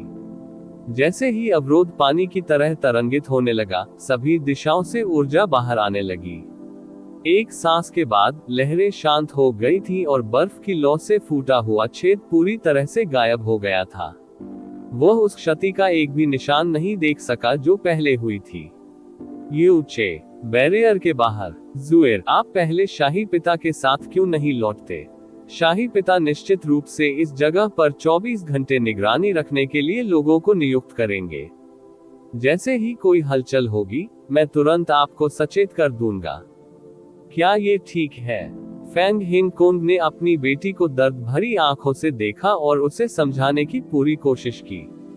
पिछले 3 दिनों से वह दिन में एक बार आते थे। वह देख सकता था कि फैंग ज़ुएर हर गुजरते दिन के साथ और अधिक कमजोर और दुबली होती जा रही थी। ये सिर्फ इतना था कि फैंग ज़ुएर ने हिलने से इनकार कर दिया, चाहे उसने कुछ भी कहा हो। अपनी बेटी के बारे में उनकी समझ को देखते हुए, वह जिद्दी और जिद्दी व्यक्ति नहीं थी। इसके विपरीत, वह हमेशा उसकी और फीनिक्स भगवान की आज्ञाकारी रही थी। वह हमेशा उनकी बात सुनती थी। लेकिन एक बार जब ये कुछ ऐसा था जो युनचे को चिंतित करता था, तो वह वास्तव में इतनी जिद्दी हो जाती थी। या कोई इसे दृढ़ और दृढ़निश्चयी भी कह सकता था। इससे पहले, युनचे वह व्यक्ति था जिससे वह इस दुनिया में सबसे ज्यादा नफरत करता था, और वह व्यक्तिगत रूप से और क्रूरतापूर्वक अपने जीवन को समाप्त करने की अपनी इच्छा को मुश्किल से रोक सका था। लेकिन अभी, वह अपनी पूरी ताकत से प्रार्थना कर रहा था कि युनचे हो अभी भी जीवित है, और वह प्रार्थना भी कर रहा था कि वह इस समय पूरी तरह से सुरक्षित हो। क्योंकि उसे डर था कि अगर युनचे को सचमुच कुछ हो गया तो उसकी बेटी की मुस्कान हमेशा के लिए छिन जाएगी। शाही पिता, आपको मेरे बारे में चिंता करने की जरूरत नहीं है। बिग ब्रदर युन निश्चित रूप से ठीक हो जाएंगे। इसके अलावा, वह मेरी इतनी परवाह करता है कि वह निश्चित रूप से मुझे लंबे समय तक इंतजार कराने को तैयार नहीं होगा। फैंग ज़ुएर ने धीरे से बोलते हुए अपनी आंखें बंद कर ली। उसके दोनों हाथ अभी भी उसकी छाती पर थे। दिव्य फीनिक्स संप्रदाय मास्टर, उसे समझाने की कोशिश करना बंद करो। कल शैतान तलवार सम्मेलन का दिन है, इसलिए आप निश्चित रूप से बहुत सी चीजों की तैयारी में व्यस्त होंगे। तुम्हें छोटी बहन ज़ुएर के बारे में चिंता करने की जरूरत नहीं है, इसे मुझ पर छोड़ दो। जिया युवानबा ने बोलने के लिए इस क्षण को चुना। आकाश में अंधेरा छा गया था और वह तारों से भर गया था। नीले आकाश और समुद्र पर रात का पर्दा गिरना शुरू हो चुका था। जिस क्षण रात का ये पर्दा एक बार फिर सूर्य की रोशनी से छिदेगा, ये शैतान तलवार सम्मेलन की शुरुआत का संकेत होगा। कुल मिलाकर इसे शुरू होने में केवल 10 से 12 घंटे लगेंगे। इस अत्यंत दुर्लभ अवसर पर प्रोफाउंड स्काई कॉन्टिनेंट के लगभग सभी शीर्ष अभ्यासकर्ता एक ही स्थान पर एकत्रित होंगे। ये बैठक कथित तौर पर दिव्य गहराई के रहस्यों को समझने के लिए आयोजित की गई थी। यह एक ऐसी घटना थी जिसका इसमें उपस्थित कई लोग बहुत उम्मीद के साथ इंतजार कर रहे थे। हाँ, फैंग हिनकोंग के होंठ हिले, लेकिन अंत में वह केवल आह भर सके। तथ्य यह है कि युनचे थामून स्लॉटर डेविल नेस्ट के अंदर सील कर दिया गया था, जो बहुत पहले ही सुप्रीम ओशन पैलेस में फैल गया था। इसलिए डेविल स्वॉर्ड कॉन्फ्रेंस में भाग लेने आए सभी लोग इस तथ्य से अच्छी तरह से वाकिफ थे। प्रारंभ में, लोग ये देखने के लिए इस स्थान पर आते रहे कि क्या युनचे वास्तव में इस स्थान से भागने में सक्षम है। लेकिन दूसरे दिन से बहुत कम लोग जांच कराने आए। तीसरे दिन से सभी ने सोचा कि यूचे निस्संदेह मर गया था, क्योंकि यह चंद्रमा वध शैतान का घोंसला था। यहाँ तक कि 4 पवित्र गुरु भी वहां एक दिन भी नहीं टिक पाएंगे। ज़ुएर, अगर तुम्हें सच में विश्वास है कि यूचे निश्चित रूप से जीवित लौट आएगा, तो तुम्हारे शाही पिता भी इस पर विश्वास करेंगे। इसलिए तुम्हारे शाही पिता भी हर दिन इस जगह का दौरा करने आएंगे। उनके जाने से पहले फैंग हेंगकोंग ने फैंग ज़ुएर के कंधे को हल्के से थपथपाया, क्योंकि उसने एक मौन आह भरी और अपने दिल की सारी भावनाओं को दबा दिया। उसे और अधिक महसूस होने लगा था कि दिव्य फीनिक्स संप्रदाय के लिए इस यूनचे के साथ उलझ जाना पिछले 5000 वर्षों में उन पर आई सबसे बड़ी विपत्ति थी। फैंग ज़ुएर की तुलना में जिया युवानबा वर्तमान स्थिति के बारे में बहुत कम चिंतित थी। एक बार जब उसके अत्याचारी सम्राट की दिव्य नसें जागृत हो गईं, तो उसका स्वभाव, मानसिक स्थिति और इच्छाशक्ति सभी इससे प्रभावित हो गईं। वह पहले की तुलना में कहीं अधिक शांत और शांतचित्त थे। इस तथ्य के साथ कि उसे यूनचे पर पूरा भरोसा था, इसका मतलब था कि 3 दिन बीत जाने के बावजूद उसे अभी भी दृढ़ता से विश्वास था कि अगर यूनचे मून स्लॉटर डेविल नेस्ट में पीछे रहने को तैयार है, तो उसके पास निश्चित रूप से भागने के लिए पर्याप्त आत्मविश्वास होगा। इस बैरियर में छेद करने के लिए हम किस विधि का उपयोग कर सकते हैं? जिया युवानबा ने भौहों के साथ बैरियर को देखा। इस प्रश्न के उत्तर के लिए अपने दिमाग को टटोलते हुए उसका दिमाग इधर उधर घूम रहा था। इस समय फैंग ज़ुएर का नाजुक शरीर अचानक तेजी से कांपने लगा और उसकी फीनिक्स आंखें खुल गईं और उसने उत्तेजित आवाज में पूछा, भारी बड़े भाई, क्या आपने अभी अभी कोई आवाज सुनी है? एक आवाज? कैसी आवाज? जिया युवानबा ने चकित स्वर में पूछा। वह गहरे सोच में था, इसलिए उसने कुछ भी नहीं सुना था। ये बैरियर से आया है। फैंग ज़ुएर का शरीर नीचे आ गया और वह अत्यंत भावुक आवाज में चिल्लाए, बिग ब्रदर यू, क्या वह आप है? बिग ब्रदर यू, ये निश्चित रूप से आप ही हैं, है ना? चंद्रमा वध शैतान घोंसले के भीतर। भले ही यह अवरोध मेरी अपेक्षा से थोड़ा अधिक मजबूत है, अंत में इसे बर्फ की लौ से नष्ट करना अभी भी संभव है। हालांकि उनका पहला प्रयास विफलता में समाप्त हो गया था। यूचे के चेहरे पर निराशा का कोई निशान नहीं था। वह 2 कदम पीछे हट गया और अपनी दोनों बाहें एक बार फिर फैला दी। उनका बायां हाथ जल गया, जबकि बर्फीली ऊर्जा उनके दाहिने हाथ में जमा हो गई। हालांकि इस बार उन्हें किसी भी चोट की परवाह नहीं थी। उन्होंने अपनी गहन ऊर्जा को सबसे मजबूत तक प्रसारित किया। उसकी बाईं ओर आग की लपटें और भी अधिक तीव्रता से जलने लगी, जबकि बर्फीली ऊर्जा उसके दाहिनी ओर एकत्रित होने लगी। 10 से अधिक सांसों तक उन ऊर्जाओं को एकत्रित करने के बाद भी वह अभी भी नहीं रुका था। आप एक विशाल बर्फ की लौ जगाना चाहते हैं? जैस्मीन, जिसने देख लिया था कि वह क्या करने का इरादा रखता है, गंभीर स्वर में बोली, आप इस समय पूरी तरह से अनावश्यक जोखिम ले रहे हैं। मुझे अपने शरीर का पुनर्गठन करने के लिए 1 या 2 दिन से अधिक की आवश्यकता नहीं होगी। क्या आप इस थोड़े से समय का भी इंतजार नहीं कर सकते? एक बार फिर यहाँ तक जाने के लिए। आपके घाव अभी भी पूरी तरह से ठीक नहीं हुए हैं, आपकी गहरी नसें अभी भी खाली चल रही हैं। तो इस समय इतनी विशाल बर्फ की ज्वाला को जबरन बनाने का प्रयास करना, आप मूल रूप से अपने जीवन के साथ जुआ खेल रहे हैं। नहीं, यू चे ने अपना सिर हिलाया। उसके चेहरे पर बेहद आत्मविश्वास की अभिव्यक्ति थी। अगर ऐसा पहले होता तो मैं वास्तव में अपने जीवन के साथ जुआ खेल रहा होता। लेकिन अभी मुझे लगभग 100% विश्वास है कि मैं ये कर सकता हूँ। 100% आश्वस्त। ये आत्मविश्वास अभी कहाँ रहा है से? चमेली ने संदेह से पूछा, अतीत में तुमने कभी इतनी बड़ी बर्फ की लौ जगाने की कोशिश भी नहीं की है। अपनी वर्तमान स्थिति में इसे करने का प्रयास करना तो दूर की बात है। जब मैं अभी उठा तो मैंने पाया कि न केवल मेरा दिमाग थका हुआ था, बल्कि यह वास्तव में बेहद स्पष्ट था। मुझे ये भी महसूस होता है कि मेरी मानसिक शक्ति में अचानक बहुत अधिक सुधार हुआ है। जब मैंने अभी अभी बर्फ की लौ का पहला गोला बनाया, तो मैंने पाया कि मुझसे गलती नहीं हुई थी।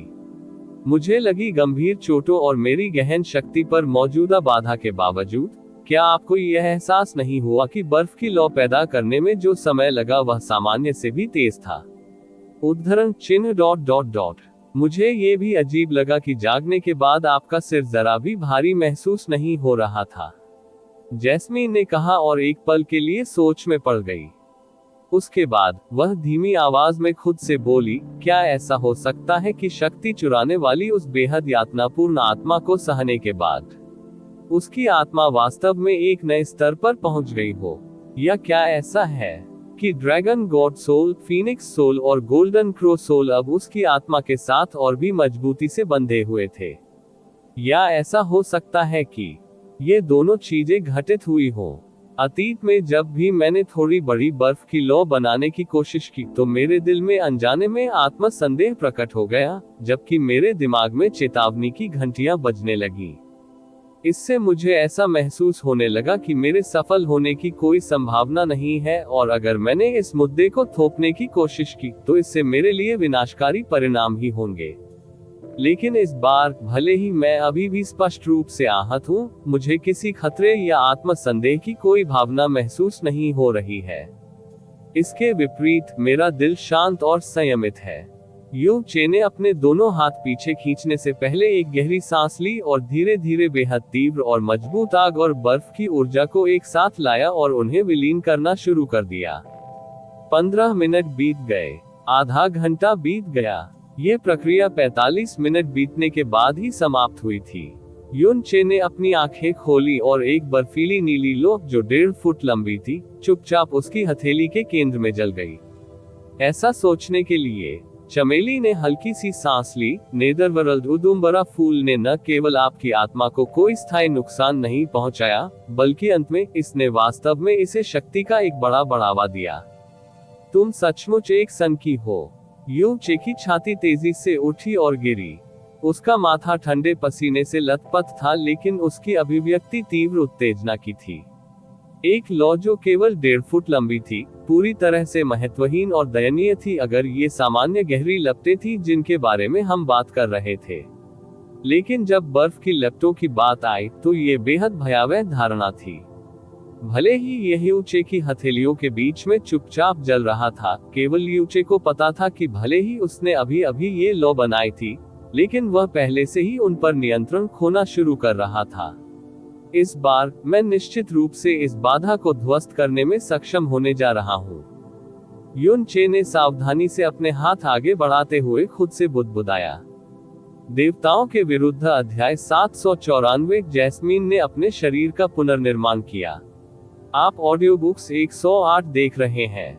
धोखेबाजों से सावधान रहें। अध्याय 794। जैस्मीन ने अपने शरीर का पुनर्निर्माण किया। जैसे ही बर्फ की लौ ने बैरियर को छुआ, उसने अपनी कठिन यात्रा जारी रखी, जरा भी धीमी नहीं हुई। पूरे प्रोफाउंड स्काई कॉन्टिनेंट में सबसे मजबूत पृथक करने वाली बाधा को पानी के कमजोर पर्दे की तरह किनारे कर दिया गया था।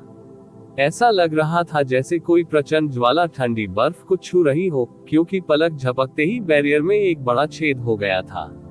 जैसे जैसे बर्फ की लौ और गहराई में घुसती गई, छेद न केवल खुद की मरम्मत नहीं कर रहा था, बल्कि यह वास्तव में धीरे धीरे बड़ा हो रहा था, क्योंकि बर्फ की लौ की विनाशकारी शक्ति इसे खा रही थी। बैरियर के बाहर से प्रकाश की एक धीमी किरण चमकने लगी। भले ही बाहरी दुनिया में रात थी, गहरे आकाश महाद्वीप का रात का आकाश सूरज की रोशनी की तुलना में चमकदार था। चंद्रमा का पूर्ण अंधकार वध शैतान का घोंसला। एक भी आवाज किए बिना बर्फ की लपटें पृथक अवरोध को पूरी तरह से भेद चुकी थी। इसके अलावा उसने जो छेद किया था वह 2 फीट से अधिक चौड़ा था। भले ही यूचे आत्मविश्वास से भरा हुआ था, लेकिन उसे उम्मीद नहीं थी कि उसकी योजना इतनी तेजी से आगे बढ़ेगी, क्योंकि उसके सामने की बाधा को सार्वजनिक रूप से पूरे गहरे आकाश महाद्वीप में सबसे शक्तिशाली बाधा के रूप में स्वीकार किया गया था। ये सोचने के लिए कि यह बर्फ की ज्वाला का एक भी प्रहार झेलने में सक्षम नहीं था। इससे पहले कि वह अपने हाथों को हटाता जिसे उसने बाहर धकेला था, अवरोध में एक छेद हो चुका था। जल्दी करो और जाओ, चमेली ने चिल्लाकर कहा। हालांकि युनचे का दिल अभी भी सदमे में था, उसके शरीर ने तुरंत प्रतिक्रिया की। इससे ठीक पहले कि बैरियर की मरम्मत की तेज आवाज हवा में गूंजे, उसने पहले ही स्टार गॉड्स ब्रोकन शैडो को सक्रिय कर दिया था और वह बिजली की तरह वहां से चमक गया। रेप, जिस गति से बैरियर की मरम्मत की गई वह अतुलनीय रूप से तेज थी। जैसे ही उसने बाहर निकलना शुरू किया, उसने अपने पीछे एक कान फाड़ने वाली गड़गड़ाहट सुनी। बर्फ की लपटों से बना छेद तेजी से बंद हो रहा था और ऐसा लग रहा था कि एक क्षण बाद ही वह पूरी तरह से गायब हो जाएगा। इसके मद्देनजर जो एकमात्र चीज बची थी वह बेहद तेज गति से चलने वाली ऊर्जा तरंगे थी। उसकी आंखों के सामने की दुनिया अब स्याह अंधेरे में नहीं डूबी थी, उसके चारों ओर की हवा अब भारी और उदास नहीं थी। ठंडी समुद्री हवा के कारण युचे को बेहद तरोताजा महसूस हुआ। जैसे ही उसका शरीर रुका, उसने महसूस किया कि रुई जैसे मुलायम शरीर ने उसे कसकर गले लगा लिया है। फैंग जुएर ने उसे कसकर गले लगाते हुए चिल्लाया। उसके लगभग तुरंत बाद उसने अपनी आंखें बाहर निकालनी शुरू कर दी। युनचे एक पल के लिए वहीं रुक गया, लेकिन उसके बाद उसने तुरंत कार्रवाई की।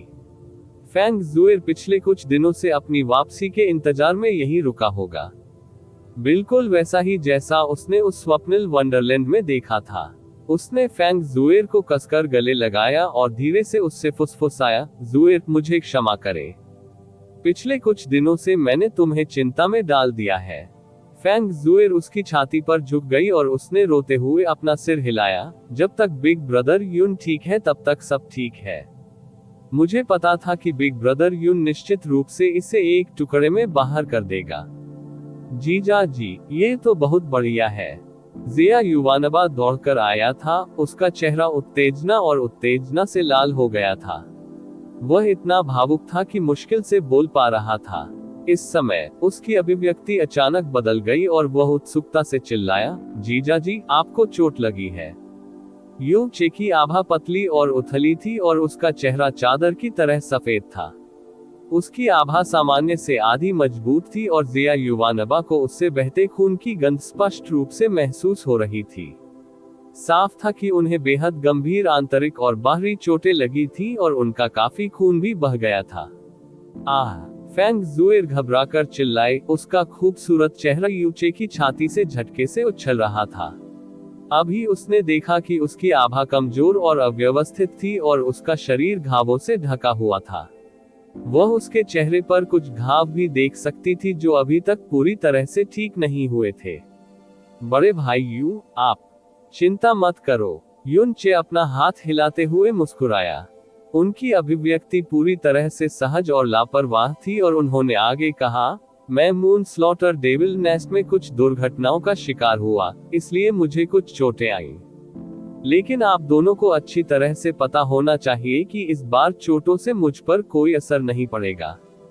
बात केवल इतनी है कि मेरी गहरी नसों पर बहुत अधिक दबाव पड़ा है, इसलिए उन्हें पूरी तरह से ठीक होने में मुझे आधे महीने तक का समय लगेगा। बड़े भाई यू, चलो पहले सुप्रीम ओशन पैलेस लौटते हैं। आपके घाव निश्चित रूप से तुरंत ठीक हो जाएंगे। फैंग जुएर की आंखों में आंसू झिलमिला रहे थे, उसका दिल अत्यधिक खुशी और परेशानी के बीच संघर्ष में था। उसने युनचे का समर्थन किया क्योंकि वे यथासंभव आरामदायक गति से उड़ रहे थे सुप्रीम ओशन पैलेस। जिया युवानबा, जो उनके पीछे था, उसे याद दिलाना चाहता था कि युचे को अकेले चलने में कोई समस्या नहीं थी, लेकिन जैसे ही ये शब्द उसके होठों पर आए, उसने उन्हें वापस निगल लिया।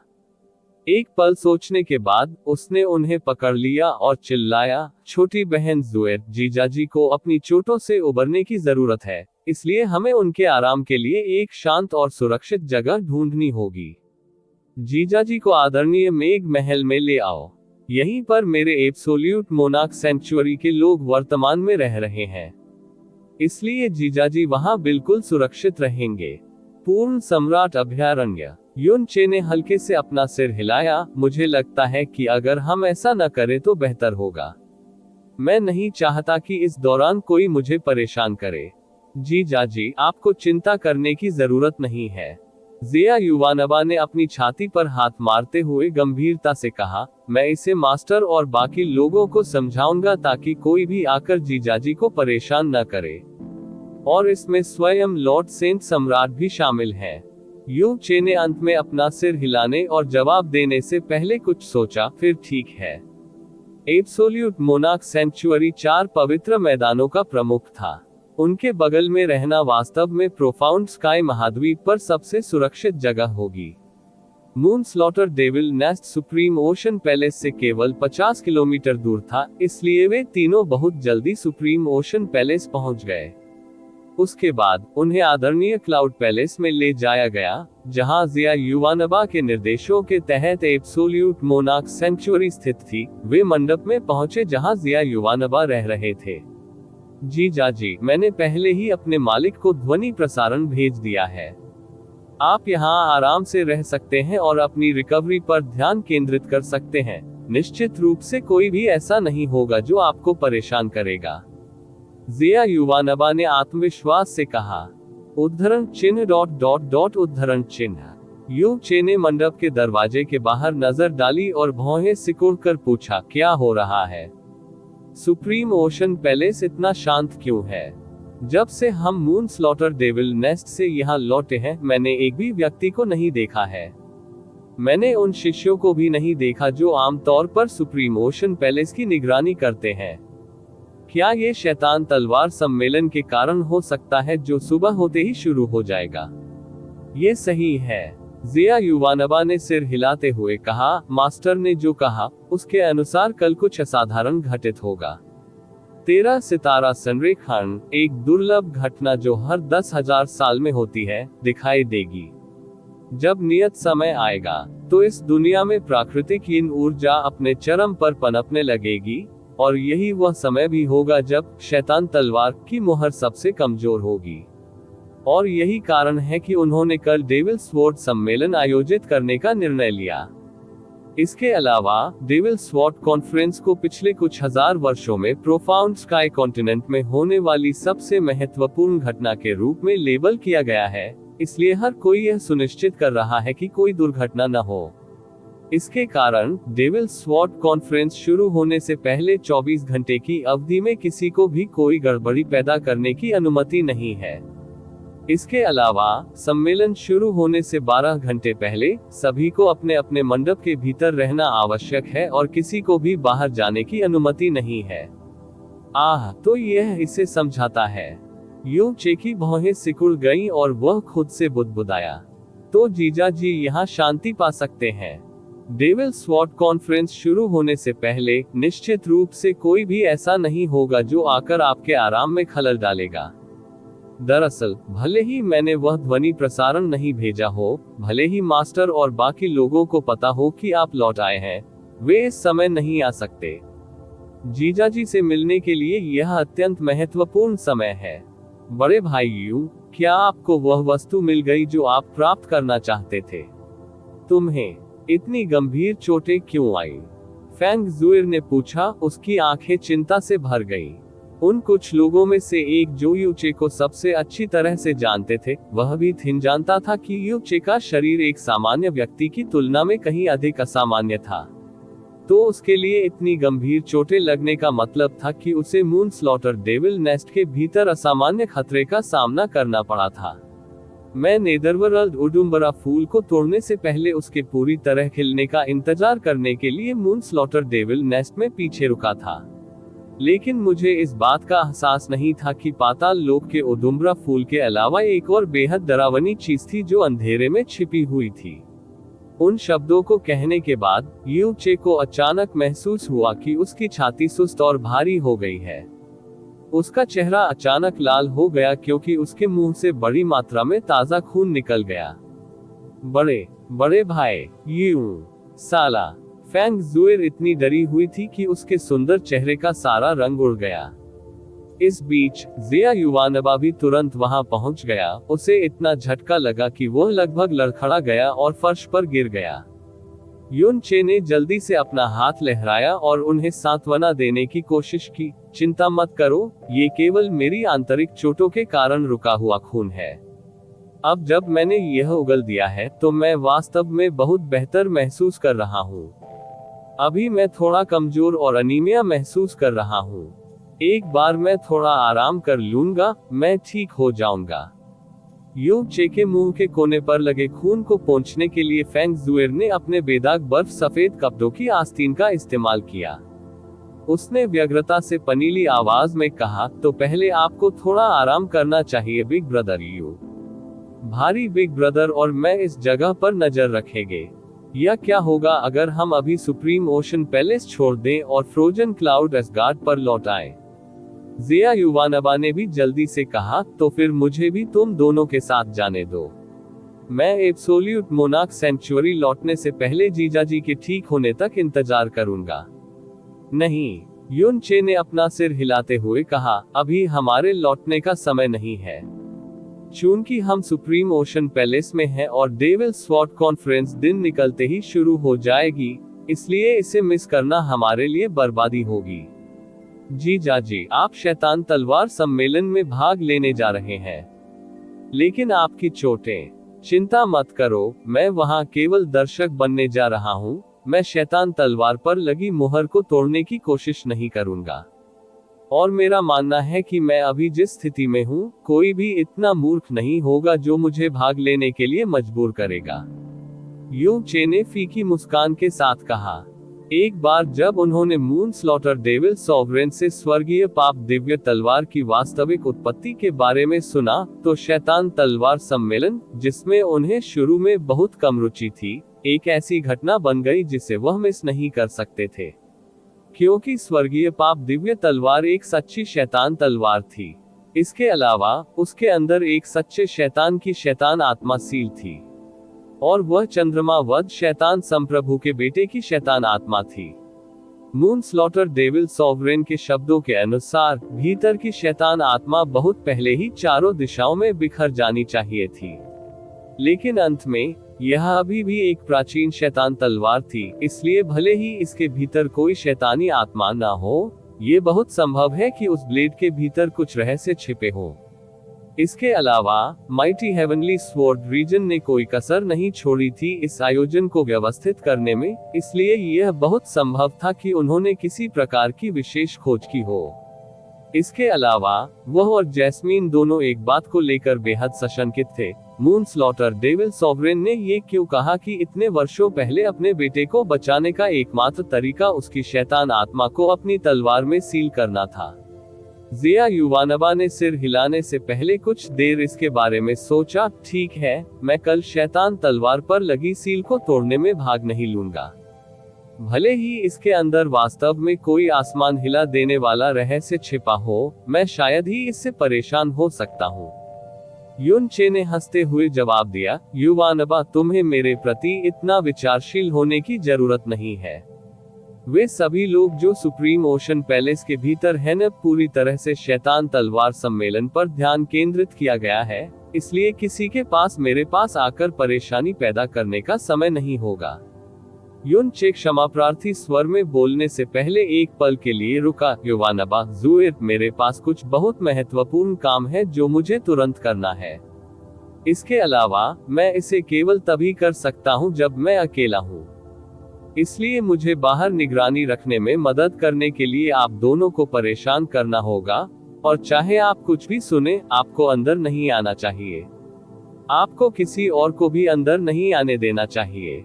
जिया युवानबा और फेंग जुएर के चेहरे पर सदमा दिखाई दिया, लेकिन उन्होंने यू चे से कोई कारण या स्पष्टीकरण नहीं पूछा।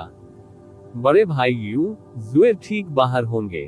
मैं आपसे एक कदम भी दूर नहीं जाऊंगा। यू चे पर नजर रखने के लिए जिया युवानबा के साथ कमरे से बाहर निकलने से पहले फेंग जुएर ने नर्म और सौम्य आवाज में कहा। जैसे ही जिया युवानबा और फेंग जुएर चले गए, यू चे की अभिव्यक्ति में दर्द बढ़ गया और वह असहाय तरीके से बोला, जैस्मीन, क्या तुम्हें वास्तव में तुरंत शुरुआत करने की जरूरत है? लाल रंग के कपड़े पहने एक खूबसूरत और नाजुक आकृति युन चे के सामने आए। उसके लंबे लाल बाल सुंदर और चमकदार थे। उसने यू चे की बातों को नजरअंदाज कर दिया और हवा में तैरने से पहले अपने आसपास का सर्वेक्षण किया। फिर वह मंडप के सबसे भीतरी हिस्से में चली गई, कमरे के एक कोने में बैठ गई जो एक पर्दे से अलग हो गया था। उसने शांत स्वर में कहा, ये स्थान चलेगा। अभी सभी आवश्यक वस्तुएं ले आओ। उद्धरण चिन्ह उद्धरण चिन्ह। यू चे एक पल के लिए अवाक रह गया, लेकिन फिर भी उसने आज्ञाकारी ढंग से वैसा ही किया जैसा उसे बताया गया था। दरअसल वह समझ सकता था कि जैस्मीन इतनी चिंतित और अधीर क्यों लग रही थी। 7 साल हो गए, पूरे 7 साल हो गए, क्योंकि उसके पास आत्मिक शरीर का रूप धारण करने के अलावा कोई विकल्प नहीं था। तो वह निश्चित रूप से उस दिन के बारे में सपना देख रही होगी जब वह अपने शरीर का पुनर्गठन कर सकेगी, एक झटके में अपना जीवन, शक्ति और स्वतंत्रता पुनः प्राप्त कर सकेगी। अब चूंकि सभी आवश्यकताएं पूरी हो चुकी थी, वह मुश्किल से एक सांस भी अधिक प्रतीक्षा नहीं कर सकती थी। जैस्मीन, आखिरकार यह अभी भी सुप्रीम ओशन पैलेस है। आपको आगे बोलने की जरूरत नहीं है। जैस्मीन ने हाथ हिलाते हुए अपने छोटे, दूध जैसे सफेद चेहरे पर एक पाउट बनाते हुए कहा, मेरे लिए कहीं भी ठीक रहेगा।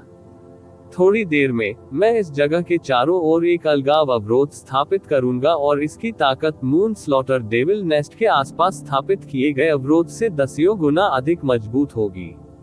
भले ही यह आपकी बर्फ की लपटें हों, उन्हें इस बाधा को तोड़ने की कोई उम्मीद नहीं होगी। एकमात्र गहरे आकाश महाद्वीप में मेरे जैसे किसी को भी चिंतित या उत्तेजित करने की योग्यता नहीं है। फिर ठीक है। युन चे केवल अपना सिर हिला सकता था और उसने चुपचाप हवा की ठंडी सांस ली। एक अवरोध जो चंद्रमा वध शैतान के घोंसले के चारों ओर की तुलना में 10 गुना अधिक मजबूत था। यू चे ने सॉवरेन प्रोफाउंड बीस्ट से आए 2 गहन कोर और 35 kilogram purple when divine crystal को पुनः प्राप्त किया। एक पल के लिए इसके बारे में सोचने के बाद उसे डर था कि यह पर्याप्त नहीं हो सकता है, इसलिए उसने सभी को बाहर निकाल लिया, बैंगनी शिराओं वाले दिव्य क्रिस्टल जिन्हें उसने स्काई पॉइजन पल में संग्रहित किया था। अंत में उसने सावधानी से 4 नेदरवर्ल्ड उदुम्ब्रा फूल की पंखुड़ियां निकाली जो हरे रंग की रोशनी से घिरी हुई थी और उसने धीरे से उन्हें पर्पल वेन डिवाइन क्रिस्टल्स के पीछे रख दिया। लगभग 50 किलोग्राम बैंगनी रंग के दिव्य क्रिस्टलों को एक साथ रखा गया था, जिससे एक अतुलनीय रूप से घनी और समृद्ध आध्यात्मिक ऊर्जा निकल रही थी। जैस्मीन ने अपने हाथ से एक त्वरित इशारा किया क्योंकि एक अदृश्य ऊर्जा ने पर्पल वेन डिवाइन क्रिस्टल्स द्वारा छोड़ी जा रही सभी आध्यात्मिक ऊर्जा को पूरी तरह से फंसा लिया था, ताकि किसी भी बाहरी व्यक्ति को इसका पता लगाने से रोका जा सके। उसे स्वाभाविक रूप से चिंता नहीं थी कि कोई परेशानी पैदा करेगा उसके लिए, वही ये सुनिश्चित कर रही थी कि वह यू चे के लिए कोई समस्या पैदा नहीं करेगी। क्या ये वस्तुएं सचमुच पर्याप्त है? यू चे ने लापरवाही से पूछा। अंत में मुझे आपके रक्तसार की 3 बूंदों की भी आवश्यकता होगी। जैस्मीन के बोलने के बाद उसकी प्यारी उंगली अचानक बाहर निकली और यून के बीच आ गिरी चे की भौहें। इससे पहले कि यू चे के पास प्रतिक्रिया करने का समय होता, गहरे लाल खून की 3 बूंदें उसकी आंखों के बीच से निकलकर जैस्मीन की उंगलियों के ऊपर मंडरा रही थी। ये कोई सामान्य रक्त की बूंदें नहीं थी, ये उसके रक्तसार की बूंदें थी। यदि किसी व्यक्ति के रक्तसार की एक बूंद भी कम हो जाए तो उसकी महत्वपूर्ण ऊर्जा और जन्मजात प्रतिभा को नुकसान होगा, 3 बूंदें तो दूर। अनीमिया से पीड़ित और गंभीर रूप से घायल यूनचे के रक्तसार की 3 बूंदें अचानक खत्म हो गईं, इसलिए उसकी दृष्टि तुरंत तैरने लगी क्योंकि वह बेहोश होकर पीछे की ओर लड़खड़ाने लगा। जब वह उस पर था तो लगभग गिरने ही वाला था। हालांकि उनके पास बुद्ध का महान मार्ग था जिससे खोए हुए रक्तसार को भी पुनर्जीवित किया जा सकता था। परिणाम स्वरूप रक्तसार की यह हानि एक सामान्य गहन चिकित्सक के मुकाबले कहीं कम गंभीर थी। चिंता मत करो, जब मैं अपने शरीर को फिर से संगठित कर लूंगा और धीरे धीरे अपनी जीवन शक्ति और शक्ति को पुनः प्राप्त कर लूंगा, तो मैं तुम्हें मुआवजे के रूप में स्टार गॉड के रक्त की एक बूंद दूंगा। चमेली ने शांति से कहा। यू चे ने अपना सिर हिलाते हुए कहा, मुझे आपसे कोई मुआवजा नहीं चाहिए। वैसे भी हमारी मुलाकात के पहले दिन ही तुमने मेरा बहुत सारा खून चूस लिया। यदि यह आप हैं, तो भले ही आप मेरे शरीर का सारा खून चाहें, मैं खुश होऊंगा और आपको देने को तैयार हूँ। हम्फ। जैस्मिन ने ठंडी और तिरस्कारपूर्ण हंसी दी। मैं देख रही हूँ कि मैं फिर से आपके कपटी और फूलों वाले शब्दों के साथ शुरुआत कर रही हूँ। मैं इसे एक बार फिर कहूंगा, महिलाओं को लुभाने के लिए आप जो चालें अपनाते हैं, वे केवल बेवकूफ महिलाओं पर ही काम करेगी। ये कभी मत सोचना कि मैं कभी तुम्हारी किसी चाल में फंस जाऊंगा। जैस्मीन ने पहले भी अनगिनत बार इसी तरह के शब्द कहे थे और हर बार जब उसने ये शब्द कहे थे तो उनमें गहरी अवमानना और तिरस्कार था। हालांकि इस बार भले ही यह उतना ही कठोर और काटने वाला था जितना कि यह आमतौर पर होता था, उसकी आंखें अचानक, आप अब हट सकते हैं क्योंकि मैं शुरू करने वाला हूं। याद रखें, इस अवधि के दौरान मुझे रोका नहीं जा सकता।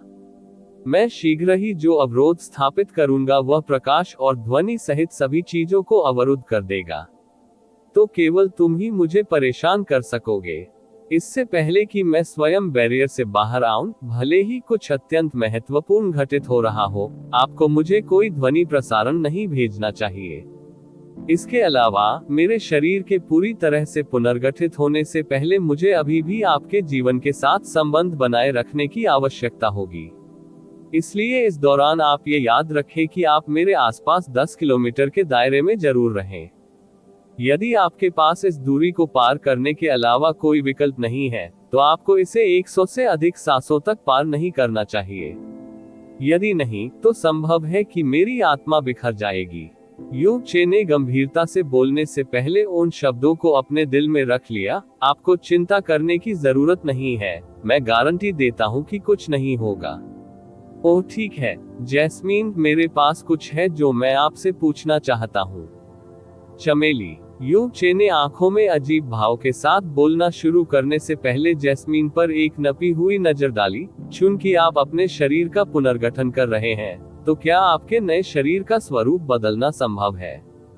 अरे, मैं क्या कोशिश कर रहा हूँ पूछना यह है, क्या नया शरीर पाने के बाद आपकी शक्ल बिल्कुल पहले जैसी हो जाएगी? चमेली ने तिरस्कार पूर्वक उससे अपना मुंह फेर लिया। जब शरीर और आत्मा एक हो जाते हैं, तो आत्मा किसी व्यक्ति का मुख्य पदार्थ बन जाएगी, जबकि शरीर केवल उसका कंटेनर बन जाएगा। इसलिए यदि आपकी आत्मा नष्ट हो गई है लेकिन आपका शरीर बना हुआ है, तो आपकी आत्मा को सुधारना असंभव होगा।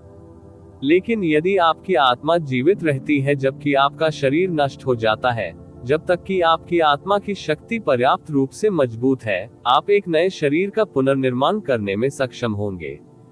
इसके अलावा एक नए शरीर का पुनर्गठन करने का मतलब यह नहीं है कि आप पुनर्जन्म के लिए एक शरीर उधार ले रहे हैं। यह आत्मा से पैदा होता है, इसलिए ये स्वाभाविक रूप से उस व्यक्ति के आत्मा शरीर से अलग नहीं होगा जो अपने शरीर का पुनर्गठन कर रहा है। तो जो रूप आप अभी देख रहे हैं वह बिल्कुल वैसा ही है जैसा मेरा नया शरीर दिखने वाला है।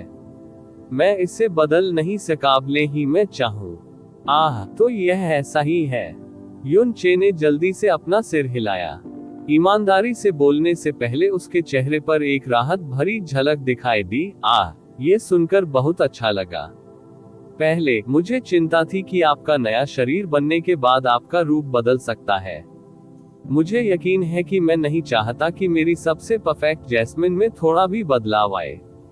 भले ही यह सबसे छोटा बदलाव हो, मुझे लग सकता है कि यह बहुत अच्छा नहीं होगा। उद्धरण चिन्ह ... उद्धरण चिन्ह। जैस्मीन की आंखों में एक अजीब सी लहर दौड़ गई और किसी अज्ञात कारण से वह एक पल के लिए विचलित हो गई।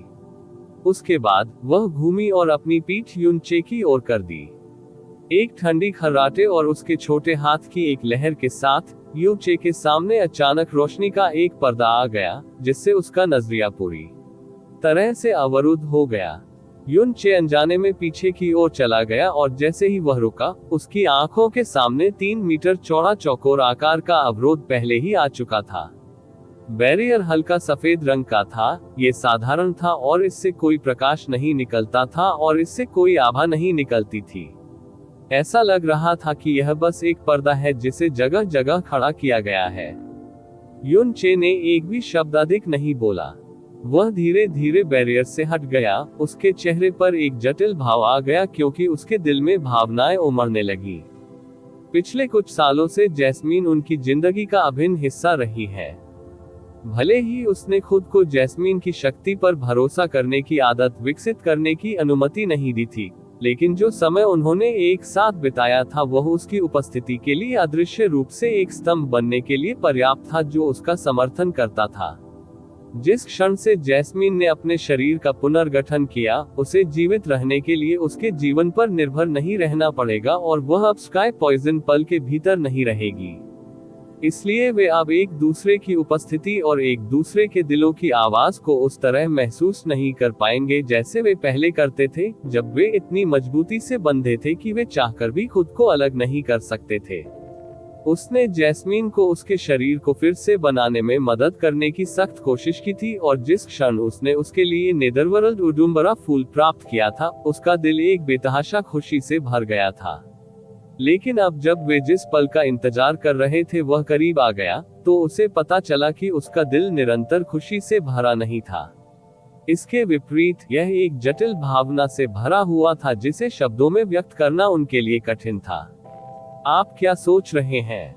यू चे ने आत्मनिंदा करते हुए खुद से कहा, जैस्मीन से मिलना मेरे लिए अब तक की सबसे भाग्यशाली बात थी।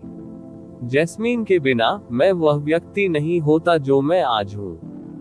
तो मेरे मन में ऐसे स्वार्थी विचार कैसे आ सकते हैं? युन चे ने अपने दिल और दिमाग से सभी ध्यान भटकाने वाले विचारों को दूर करने का प्रयास करते हुए अपना सिर जोर से हिलाया। वह बैठ गया और अपने पैरों को क्रॉस करके बैठ गया क्योंकि उसने अपने दिल को शांत करना शुरू कर दिया और एक ऐसी स्थिति में प्रवेश करने के लिए तैयार हो गया जहां वह अपनी रिकवरी पर ध्यान केंद्रित कर सके। इस समय उसके दाहिने हाथ का पिछला हिस्सा बर्फीले नीले प्रकाश से चमक रहा था। इससे पहले कि जमे हुए बादल दिव्य आत्मा की छवि धीरे धीरे हवा में दिखाई देने लगे। यू चे चौंक गया। एक ध्वनि प्रसारण जो फ्रोजन क्लाउड एसगार्ड से आया था। उसने तेजी से अपनी आंखें बंद कर ली और जमे हुए बादल दिव्य आत्मा से आने वाली बर्फ की आत्मा ध्वनि संचरण को समझते हुए ध्यान केंद्रित किया। एक झटके में उसकी आंखें खुल गईं और उसने अपने पैरों को झटका देते हुए चिल्लाया, वाह! क्या? देवताओं के विरुद्ध अध्याय 795 एक खतरनाक स्थिति। आप ऑडियो बुक्स 108 देख रहे हैं। धोखेबाजों से सावधान रहें। अध्याय 795 एक खतरनाक स्थिति। Supreme ocean palace. रात की आड़ में। क्या कहा आपने? यू चे वापस आ गया है। इस रिपोर्ट के कारण समुद्र के शासक क्वफेगई को अविश्वसनीय आघात लगा। उसने महसूस किया कि मून स्लॉटर डेविल नेस्ट के चारों ओर अवरोध के साथ कुछ अजीब हो रहा था, इसलिए उसने तुरंत लोगों को जांच के लिए भेजा। लेकिन उसने कभी नहीं सोचा था कि उसे इतनी आश्चर्यजनक रूप से चौंकाने वाली खबर मिलेगी। यू चे एब्सोल्यूट मोनार्क सेंचुरी के जिया के साथ वापस आया युवानबा और दिव्य फीनिक्स संप्रदाय की राजकुमारी स्नो। फिलहाल वह वेनेरेबल क्लाउड पैलेस में है। हालांकि कोई भी उनका स्वागत करने के लिए बाहर नहीं आया, लेकिन कई लोगों ने उनकी वापसी का अवलोकन किया। तो ये खबर निश्चित रूप से तेजी से फैलेगी। सुप्रीम ओशन पैलेस के हरे वस्त्र पहने एक बुजुर्ग ने सम्मानजनक स्वर में समुद्र के शासक को ये सब बताया। उद्धरण चिन्ह उद्धरण चिन्ह। समुद्र के शासक क्वफेग्यू ने धीमी आवाज में बोलने से पहले एक संक्षिप्त क्षण के लिए चुपचाप विचार किया। इस शासक ने कुछ दिन पहले व्यक्तिगत रूप से यूचे के साथ मुलाकात की थी। उसकी ताकत को देखते हुए उसके 3 दिनों तक मून स्लॉटर डेविल नेस्ट में जीवित रहने का कोई रास्ता नहीं है और यह भी कम संभव है कि वह बच निकलने में सक्षम होगा। लेकिन वर्तमान स्थिति को देखते हुए ऐसा लगता है कि कहानियां उसके गुरु ओल्ड मैन डोटियन आखिरकार सच्चे थे। माय लॉर्ड सॉवरेन, चूंकि इस मामले में हमारे सुप्रीम ओशन पैलेस की निषिद्ध भूमि शामिल है, क्या मुझे तुरंत उसे आपसे मिलने के लिए बुलाना चाहिए? नहीं, समुद्र के शासक क्वफेग्यू ने नर्म आवाज में जारी रखने से पहले उस प्रस्ताव को सीधे तौर पर खारिज कर दिया। भले ही यह शासक इस बात को लेकर बेहद उत्सुक है कि उसने मून स्लॉटर डेविल नेस्ट से बचने के लिए किस तरीके का इस्तेमाल किया, शैतान तलवार सम्मेलन अभी चल रहा है और हम आगे कोई गड़बड़ी या घटना बर्दाश्त नहीं कर सकते। शैतान तलवार सम्मेलन समाप्त होने के बाद हम इस मामले पर फिर से चर्चा करेंगे। उसी समय सुप्रीम ओशन पैलेस के दूसरे कोने में पिताजी, इस बेटे को कुछ बताना है। यू चे वापस आ गया है। अभी वह वेनेरेबल क्लाउड पैलेस में है। इस बेटे ने इसे अपनी दोनों आंखों से देखा है। ओह, जुआन युवान वेंटियन, जो ध्यान कर रहे थे, ने अपनी आंखें खोली और अपना चेहरा थोड़ी देर के लिए एक तरफ झुकाया। उसके चेहरे पर कोई सदमा नहीं आया और उसने केवल हल्की हंसी के साथ जवाब दिया, तब ये वास्तव में सबसे अच्छी खबर है जो मैंने कुछ समय में सुनी है। मैं इस तथ्य पर पछता रहा था कि हम कल डेविल स्वॉर्ड कॉन्फ्रेंस में एक भव्य तमाशा देखने से चूक जाएंगे, लेकिन अब जब चीजें वैसी ही हैं, तो इस अफसोस को भुलाया जा सकता है। पिताजी, क्या आप बिल्कुल भी उत्सुक नहीं हैं कि वह मून स्लॉटर डेविल नेस्ट से कैसे बच निकला? जुआन युवान वेंडाओ ने अपने चेहरे पर रहस्यमय अभिव्यक्ति के साथ पूछा। जिस क्षण से उसने मून स्लॉटर डेविल नेस्ट में प्रवेश किया था, अब तक 80 घंटे से अधिक समय हो गया है, तो वह वास्तव में वहां से जीवित कैसे बच गया? इसके अलावा, वह बाधा कुछ ऐसी है जिसके बारे में पिता भी कुछ नहीं कर सकते, लेकिन वह वास्तव में कर सकते हैं। कोई जरूरत नहीं है। जुआन युवान वेंटियन ने गंभीर स्वर में कहा, 10 घंटों में डेविल स्वॉर्ड कॉन्फ्रेंस बुलाई जाएगी। मैं पिछले 1000 वर्षों से इस दिन की प्रतीक्षा और तैयारी कर रहा हूँ। अब जब आखिरकार समय आ गया है, हम कोई गलती नहीं कर सकते। एक महत्वपूर्ण घटना निकट आ रही है। हाँ, ये वही बेटा है जिसने आवेगपूर्ण और लापरवाही से प्रतिक्रिया व्यक्त की है। जुआन युवान वेंडाओ ने सावधानी से आगे बढ़ने से पहले जल्दी से अपना सिर झुकाया। तो क्या हमें यूचे पर नजर रखने के लिए किसी को भेजने की जरूरत है? कोई जरूरत नहीं है। जुआन युवान वेंटियन की भौहें एक अंश तक धंसी हुई थी। उसकी आंखें शांत पानी की तरह शांत थी, लेकिन कोई उसकी गहराई में एक भयानक ठंडी रोशनी चमकता हुआ देख सकता था। इसके विपरीत, उसे बिल्कुल भी संदेह महसूस करने का सबसे छोटा कारण भी न दे। जब वह कल डेविल स्वॉर्ड सम्मेलन में भाग ले तो उसे सुरक्षित महसूस करने दे, क्योंकि अगर हम डेविल स्वॉर्ड कॉन्फ्रेंस के लिए यूचे को मिस कर रहे हैं, तो यह अब तक कम दिलचस्प हो जाएगा। हाँ, जुआन युवान वेंडाओ ने तुरंत अपनी सहमति दे दी, इससे पहले कि उसके गले से ठंडी हंसी फूटे। यू चे ने निश्चित रूप से सपने में भी नहीं सोचा होगा कि पिता ने बहुत पहले ही उसके अधिकांश रहस्यों को उजागर कर दिया था। एक बार जब शैतान की तलवार खुल गई, तो संसार का दर्पण देर सवेर पिता की बेशकीमती संपत्ति का हिस्सा बन जाएगा। कब की बात है ये? क्या बाकियों को कुछ हुआ? क्या हम जानते हैं कि यह किसने किया?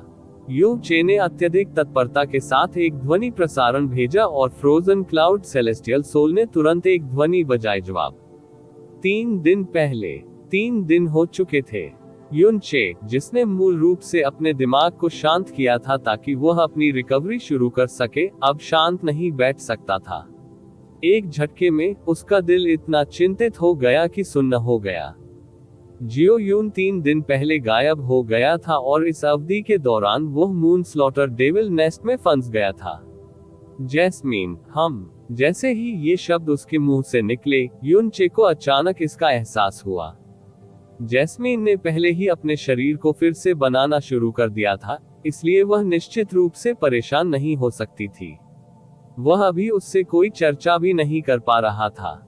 इसके अलावा, वह जैस्मीन के आसपास 10 किलोमीटर के दायरे से बाहर कहीं भी नहीं जा सकता था।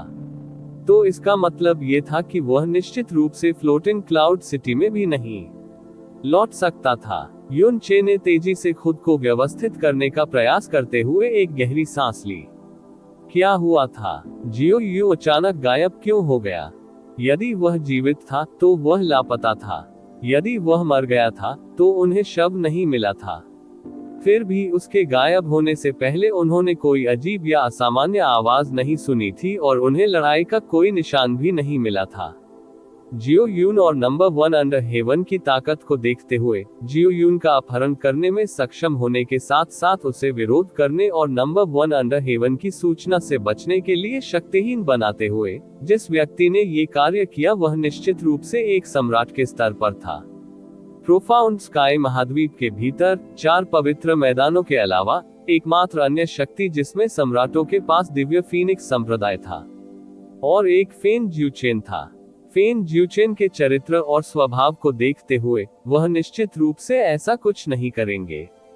दिव्य फीनिक्स संप्रदाय के पास भी ऐसा करने का कोई कारण नहीं था, तो ये केवल 4 पवित्र मैदानों को छोड़ गया। हालांकि 4 पवित्र मैदानों में से कोई भी जीओयू के खिलाफ कदम क्यों उठाएगा? क्या ऐसा हो सकता है कि सन मून डिवाइन हॉल ने ये पता लगाने के लिए कुछ तरीकों का इस्तेमाल किया था कि मैंने इस ओल्ड मैन ड्यूटेन का निर्माण किया था, इसलिए उन्होंने अपना प्रतिशोध लेने का फैसला किया और मुझे धमकी देने के लिए जीओयू का अपहरण कर लिया? नहीं, ये सही नहीं हो सकता। यदि वास्तव में ऐसा होता, तो सन मून डिवाइन हॉल की ताकत को देखते हुए अगर उन्होंने मेरे धोखे को समझ लिया होता तो वे मुझ पर आसानी से हमला करने में सक्षम होते। उन्हें इस तरह का कदम उठाने की जरूरत नहीं पड़ेगी। यहाँ तक कि अगर वे वास्तव में मेरे खिलाफ इस्तेमाल करने के लिए किसी को पकड़ना चाहते थे, तो दादाजी या छोटी चाची कहीं अधिक उपयुक्त लक्ष्य होते। चाहे कुछ भी हो, ये जियोयुन नहीं होना चाहिए था। ठीक है, पहले स्थान पर जियोयुन क्यों था? यू चे की भौहें और भी सिकुड़ गईं। वह जितना अधिक शांत हुआ, उतना ही अधिक उसे एहसास हुआ कि वर्तमान स्थिति कितनी खराब थी। क्या ऐसा हो सकता है कि जियोयुन की पहचान उजागर हो गई हो? नहीं, ऐसा होने का कोई कारण नहीं था। जियोयुन के बीच नंबर 1 अंडर हेवन और number 7 under heaven, number 1 under heaven और नंबर 7 अंडर हेवन में अभी भी एल्वेन जाति की भौतिक विशेषताएं हैं। भले ही उनका भेष एकदम सही था, फिर भी उनके बेनकाब होने की संभावना थी। उन दोनों की तुलना में कोई भी यह नहीं बता सकता था कि जियोयुन मायावी दानव क्षेत्र से आया था। सिर्फ इसलिए कि वह बिल्कुल नया चेहरा था, इसका मतलब यह नहीं है कि कोई यह बता पाएगा कि वह भ्रामक दानव क्षेत्र से था।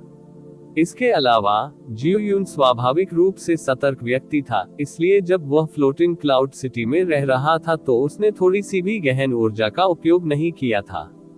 इसके अलावा पिछले कुछ महीनों में उन्होंने फ्लोटिंग क्लाउड सिटी की कई यात्राओं के दौरान किसी को भी उनकी जासूसी करते या उन पर ध्यान देते हुए नहीं पाया था। उन्हें कभी कभार फेन ज्यूचेन की आभा का एहसास होता था। क्या ऐसा हो सकता है? यू चे के दिमाग में सबसे भयानक और भयानक संभावना प्रकट हुई। 4 पवित्र भूमि के लोग हैं जो अभी भी भ्रामक दानव क्षेत्र के भीतर हैं। यू चे की छाती गहरी सांस लेते हुए वह उठा और जोर से गिर गया। उसके बाद उसने अपना दाहिना हाथ उठाया और जमे हुए बादल दिव्य आत्मा को बाहर बुलाया। सीनियर मास्टर मुरोंग, छोटी चाची और बाकी लोगों को सूचित करने का एक तरीका खोजे कि जियोयुन सुरक्षित और स्वस्थ रहे। मैं पहले से ही उसके वर्तमान स्थान का अनुमान लगाने में कामयाब रहा हूँ। कल मैं उसे घर लाऊंगा, इसलिए मेरे लिए उनके मन को शांत रखें। इसके अलावा यू चे एक पल के लिए रुके, उसके बाद उनकी आवाज भारी हो गई। सुनिश्चित करें कि कल दोपहर के बाद मेरे दादाजी, छोटी चाची और 7वीं बहन सभी मेरे दादाजी के आंगन में एकत्र हो। जब तक मैं उपस्थित न हो जाऊं, सुनिश्चित करें कि वे उन परिसरों के बाहर एक कदम भी न रखें। जैसे ही उनके शब्द 50,000 किलोमीटर दूर जमे हुए बादल असगार तक पहुंचे, नीली रोशनी चमक उठी। युन चे ने जैस्मीन को घेरने वाली अलगाव की बाधा पर नजर डाली और बेहद उदास आवाज में खुद से कहा, यह इस विशेष समय पर ही क्यों होना चाहिए? हाँ, ऐसा लगता है कि आखिरकार मेरे पास कल डेविल स्वॉर्ड कॉन्फ्रेंस में भाग लेने के अलावा कोई विकल्प नहीं होगा। लेकिन इस बार मैं बहुत ज्यादा लापरवाह हो गया हूँ। मैंने वास्तव में इस तथ्य को नजरअंदाज कर दिया कि यदि 4 पवित्र मैदानों में दानव इंपीरियल सिटी पर आक्रमण करने की शक्ति होती, तो वे स्वाभाविक रूप से चुपचाप भ्रामक दानव क्षेत्र में भी घुसपैठ करने में सक्षम होते। इसके अलावा उनके पास अभी भी ड्यूक मिंग में एक जासूस है। फिलहाल मैं केवल यह आशा कर सकता हूं कि प्राइमर्डियल प्रोफाउंड आर्क के संबंध में मामला उजागर नहीं हुआ है। वरना रात का पर्दा धीरे धीरे हट गया क्योंकि आसमान एक बार फिर उजियाला होने लगा। सुप्रीम ओशन पैलेस, जो पूरी रात खामोश पड़ा था, अभी भी असाधारण रूप से शांत था। लेकिन एक असामान्य रूप से तीव्र गहन ऊर्जा थी जो इसके ऊपर की हवा में उमड़ रही थी। ऐसा लग रहा था मानो ये पूर्वाभास दे रही हो कि कोई बड़ी घटना घटित होने वाली है। उमड़ती और उछालती गहन ऊर्जा ने यून चे को उसके ध्यान से पूरी तरह से जगा दिया। हवा का एक छोटा सा झोंका लेने से पहले उसने धीरे से अपनी आंखें खोली। पिछली रात वह केवल अपने कुछ घावों से उबरने के लिए सबसे अच्छे तरीके के बारे में सोच रहा था, लेकिन चीजें उनकी इच्छा के विपरीत हो गईं। सबसे पहले जैस्मीन ने अपना शरीर छोड़ दिया था, फिर उसके बाद उसे पता चला कि जियो गायब हो गया था। यह मामला इतना गंभीर था कि वह पूरी रात पूरी तरह ध्यान केंद्रित नहीं कर सका, इसलिए उसके घाव सामान्य से कहीं अधिक धीमी गति से ठीक हुए। मंडप के कोने पर लगी स्क्रीन के पीछे जैस्मिन का बैरियर अभी भी पूरी तरह से शांत और खामोश था। पिछले 7 वर्षों से जब भी कोई बड़ी घटना घटती थी, वह सबसे पहले जैस्मीन के साथ चर्चा करते थे।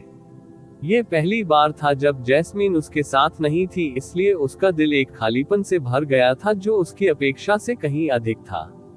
वास्तव में वह इस समय थोड़ा हतप्रभ और विचलित भी महसूस कर रहा था। वह उठा और दरवाजा खोलकर मंडप से बाहर चला गया। सबसे पहली चीज जो उसने देखी वह फेंग जुइर और जिया युवानबा थे, जो पूरी रात निगरानी कर रहे थे। बड़े भाई यू, क्या आपकी चोटें बेहतर हो गई हैं? फेंग जुइर तैरते हुए फूल की तरह उसके करीब आ गई और उसने चिंतित स्वर में पूछा।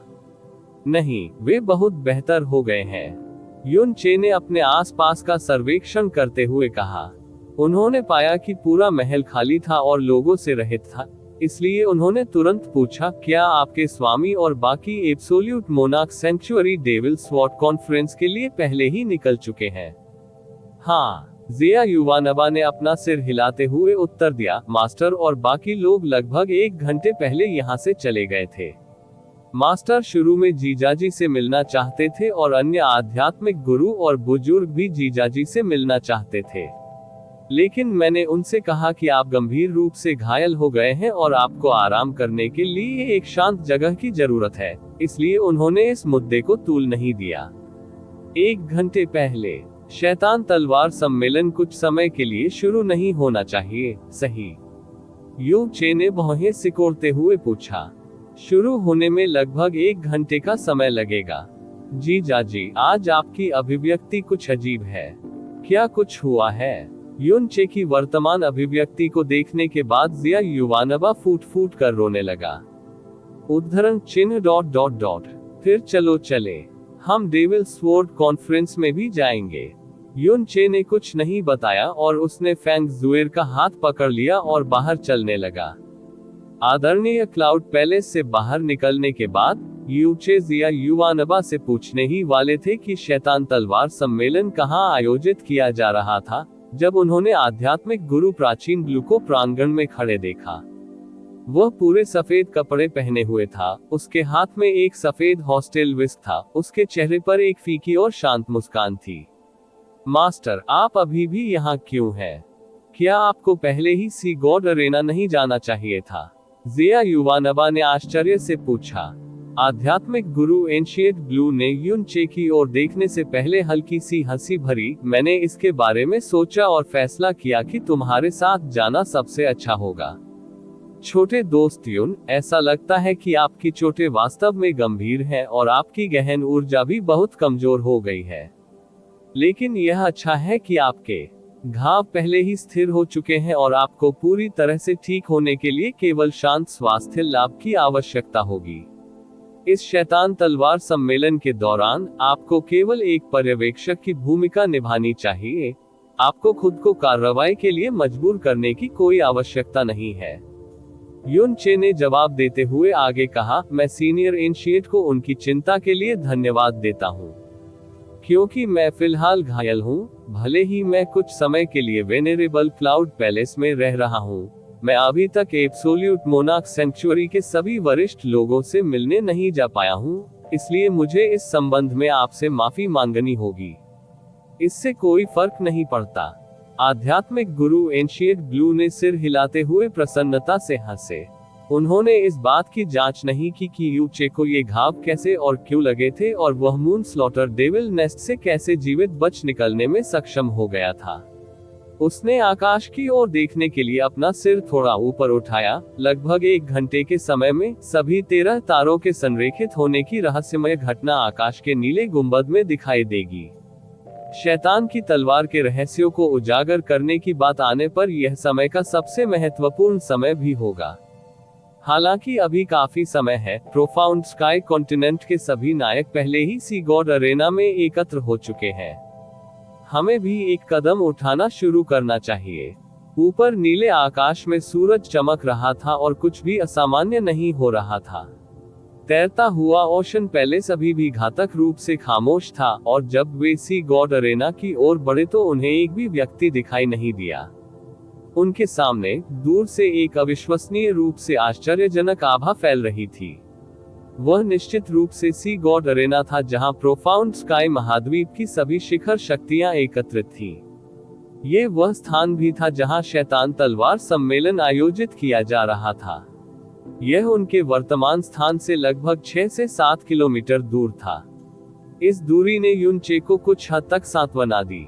इस तरह के और अपडेट के लिए कृपया हमारे चैनल ऑडियो बुक्स 108 को सब्सक्राइब करें और नोटिफिकेशन सक्षम करें। धन्यवाद।